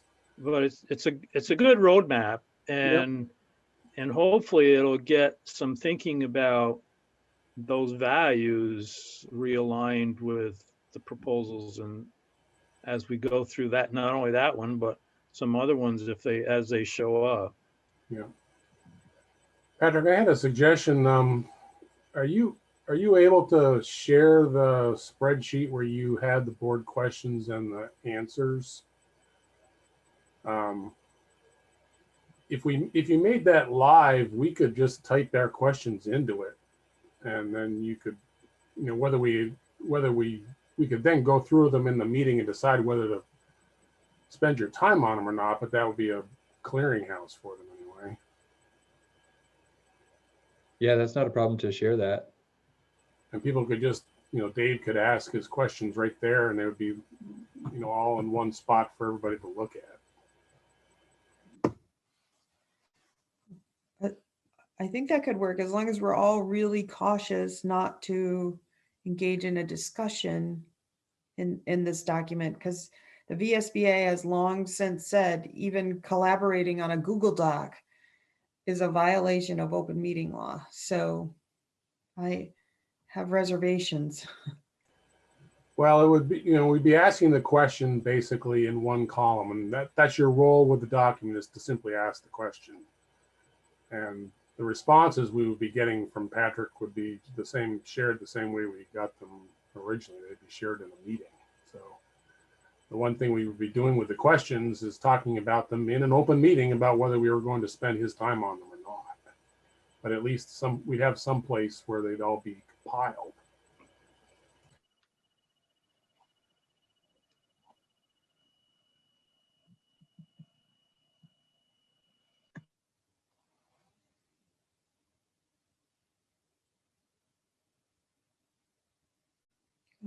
Krista?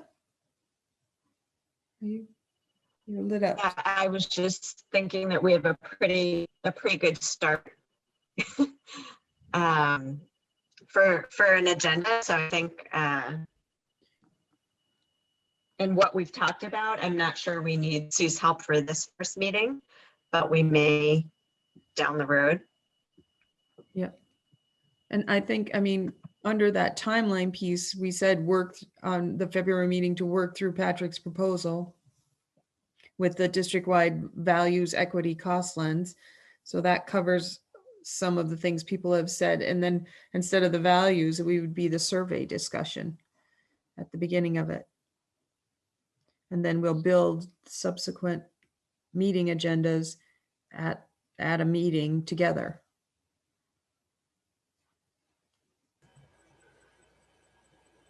So I'm a little unclear about what kind of action we actually need tonight, Don, because we took action to extend the timeline already.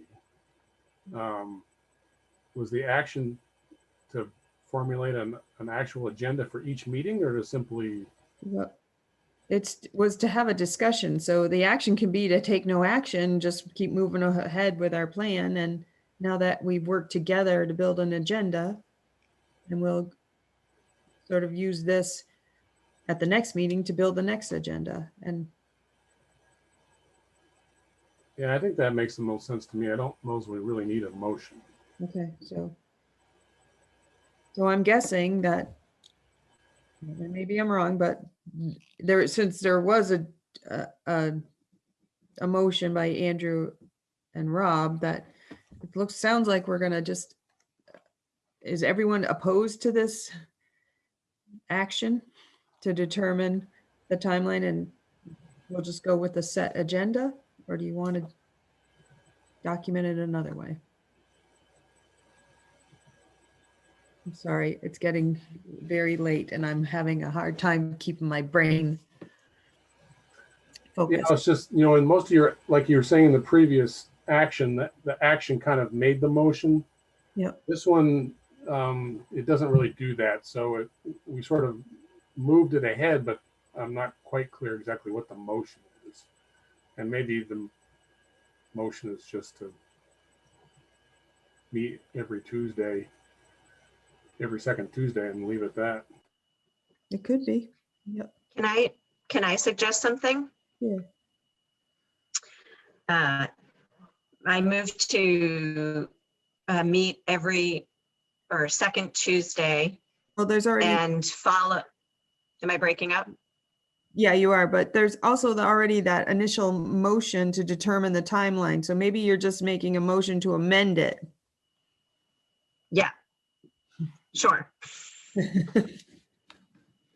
Well, I want to find a way to say that we will follow this timeline and general guideline for an agenda with the flexibility built in on both the time and the topic.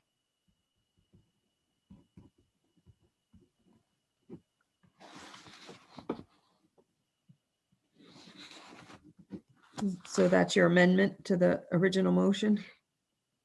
Yes. Okay.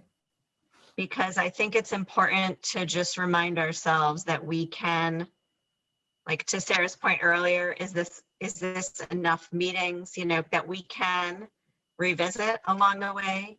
We can decide to do things a little differently along the way. And we've shown that we can be flexible when we need to be. So I just wanted to consider a motion that reminds us of that. I second the amendment. Okay, so Liz.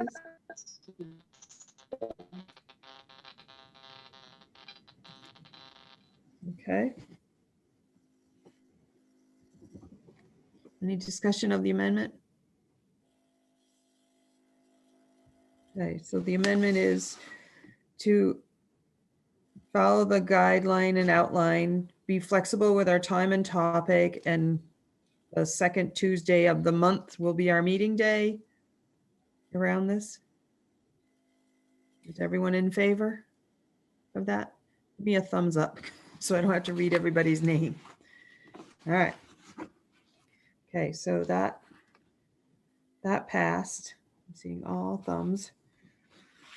All right, so now back to the whole motion with the amendment to determine the timeline, to commit to the second Tuesday of the month, to follow the guidelines and outline and be flexible with time and topic.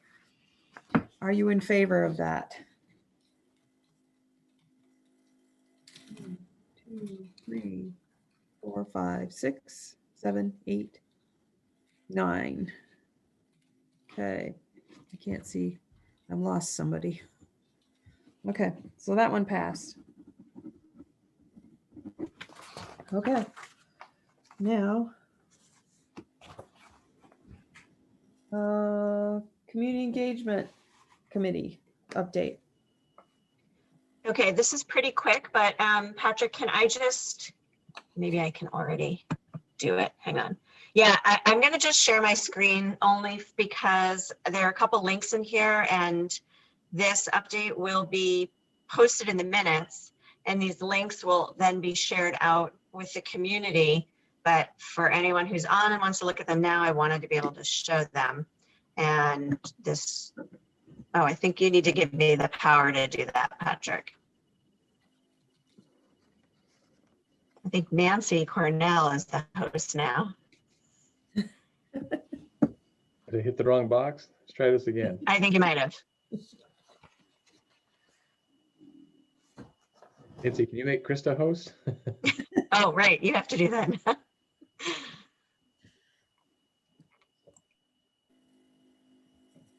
And I know it's our goal to have these reports in advance of the meeting, so I apologize. Nancy, I think if you're still there, I need you to turn her hosting over so I can. This could be a new Zoom game. We could just reassign the host. Aha, and there see she if anybody goes. Notices. Let's play Okay. host. All right, here we go. Sorry.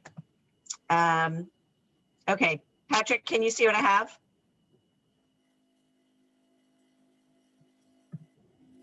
I can't hear you. Can you guys see my screen? Not yet. It says No? you're sharing your screen, but it's blank. Oh, golly. Oh, there it is. Now I can. All right, there it is. Okay, sorry, it sounds like my internet. Can you hear me okay? Make it bigger. Yeah, okay. So there's, I wanted to share this because you can see that Rob and I cleaned up the raw data so that we can now share it with the public. So the 3 links here, which the first one is the presentation of the results, and the second one is the summary provided by the Center for Rural Studies, upon which the presentation last week was built. Those 2 links were already shared out, but the summary link was embedded in the presentation, so it was a little harder to find. So I've pulled those out, and then we added the link to the raw data, which is new. And so the raw data, it's all of the responses minus the comments. And because you can see in our next steps, that's what Rob and I are working on now. Really want to get those comments out to folks as soon as we can. There's a lot of great info in there. We just need to go through and make sure that names have been removed. Did have a question, and this does not need to be answered now, and it maybe is something we can talk about in 2 weeks, which is whether we want to have an analysis done of that qualitative data. It is a time-consuming process to theme qualitative data, but it could be really valuable. And so it's something to talk about. So the survey is out there. And then I wanted to talk about the communications plan. We've had lots of different conversations about how we're communicating. And I'm recommending that for our regular board meeting, that we put the board communication plan on the agenda for review. So we built it about 2 years ago. And now that we're really in the weeds of this process, I think it's a good time to look at it again. Different issues have been raised. And so I think we should see whether this policy process that we developed is holding up as well as we want it to. And then the last thing is, as we move forward on our timeline, I think once the board decides how we want to connect with the community, then it would make sense to reconvene the community engagement committee to get input on how that might look. So I think it's important for the board to figure out how we want to proceed with this timeline and what the role will be of involving our community. And then I hope that we can reconvene that committee to work on making that happen and to provide additional input.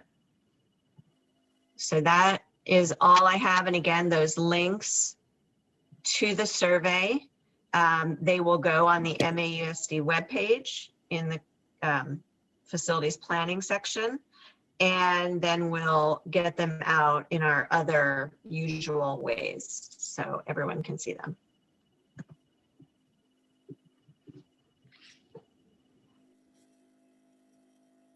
Any questions? All right, moving along. Dave, I don't know if you have a legislative update. I'm not sure if Dave's still here. He's gone from my screen. I'm not seeing him anymore. Okay, move on. A discussion, the prep for the annual meeting. In the past, we've developed a little skit or script of topics and to discuss. And actually, I'm thinking about when we in the past attended the town meetings. That was the script. So this is prep for the annual meeting on the 23rd. Patrick, do you know if we'll have supports to help with the Zoom function?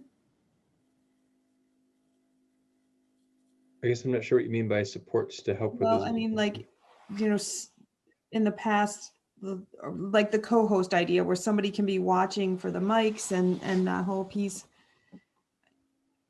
Yeah, I'll look into the co-hosting. It sounds like from what Sean was saying earlier that that's a setting on the website itself for meetings, so we can look into the co-hosting ability. And do we know, I mean, is Pam comfortable with Zoom? I don't know how a moderator works with Zoom.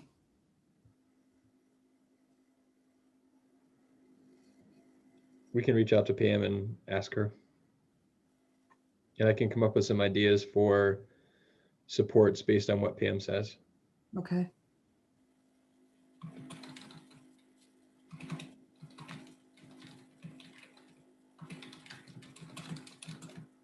I do think, and this is on the board work plan that's set at the retreat, this concept of prepping for the annual meeting. And of course, this is a different annual meeting than we've ever experienced. But I do think, to your point earlier, Dawn, part of this discussion has included what's the sort of statement that if people were attending in person, the town meetings, that would sort of be that script.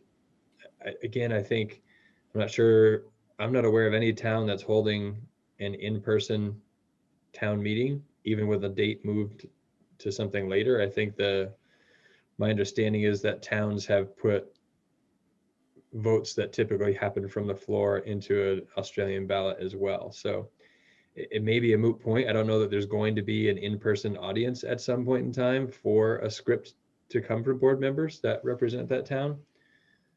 But we kept it on here because it was on the work plan, and it may not have a place this year. Having said that, I think there's some value as we have a lot of community members talking about things to think about what is a message that the board would convey if it had an opportunity to convey it, because in reality, you probably have dozens of opportunities each week to convey some sort of message. Steve has his hand up.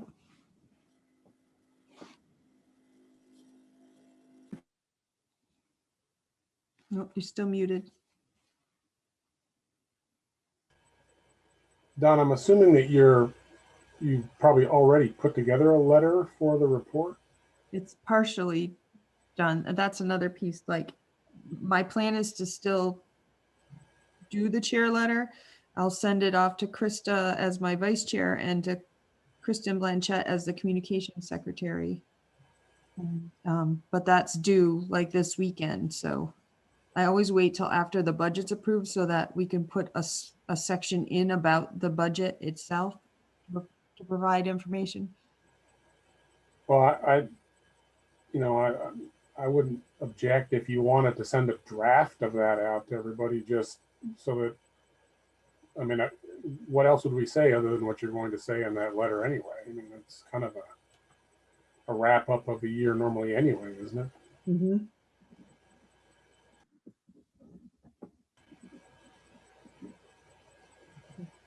So what I may do is send it to the two of them, and then once we fine tune it a little more, then send it out as a draft. Just remember to not reply all. If you have a comment to make, just make the comment only to me, please.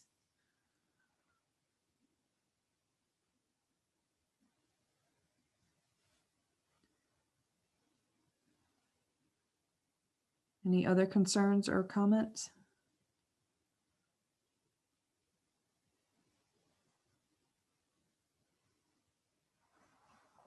Okay. All right. We are not in need of an executive session. So is there any public comment for the diehards that have hung in there? Is there any public comment?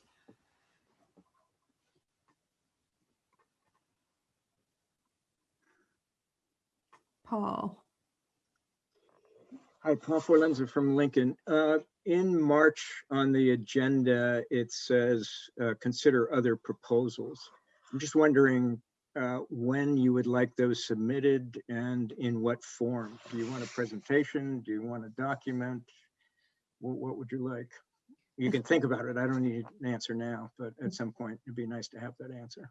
Okay, I think we'll hash that out at the February meeting. We'll have an idea and may be able to get in contact or to send a message out so that everybody knows at that point. Okay, thank you. You're welcome. Any other public comment? Okay. Now we have the meeting evaluation. I've got it. Excellent. Thank you, Chris. Can you tell I was ready? What is the level of engagement of all board members, high or low? High. All right. Was the agenda followed, yes or no? Yes. Thoroughly. Any comments?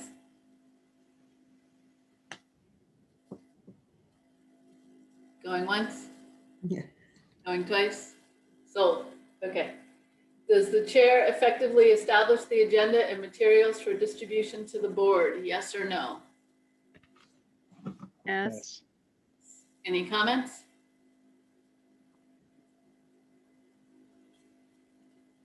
Going with none. Okay. Is the chair effective in fostering a professional culture regarding fair and open deliberation, full participation of all members, and ensuring the integrity of the board process? Yes or no? Yes. Yes. Yes. Any comments? Wow, we got the crickets tonight. Okay. Other feedback for the chair? Thanks for all your work, Dawn. Thank you.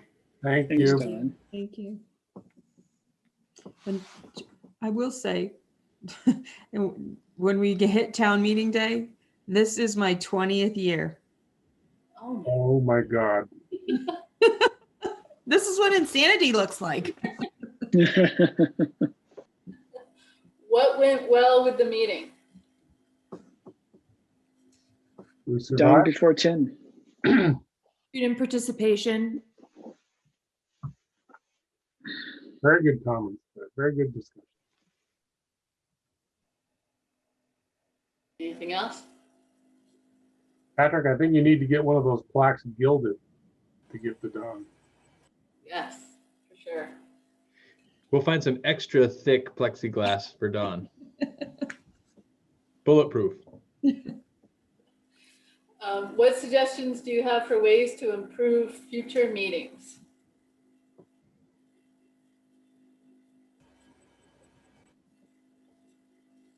Nothing? Nothing. No Cake. way to improve these. Cake. Cake, okay. Cake is always good. All right, and that's a wrap. All right. Is there a motion to adjourn? So moved. Second. Sarah Roberto. All those in favor of adjourning at 9:56, say aye. Aye. Good night, everyone. Good night, Thank everybody. you. Good night. All I right. don't have to see you in 2 days. Sorry. I'm excited. Thanks. Bye.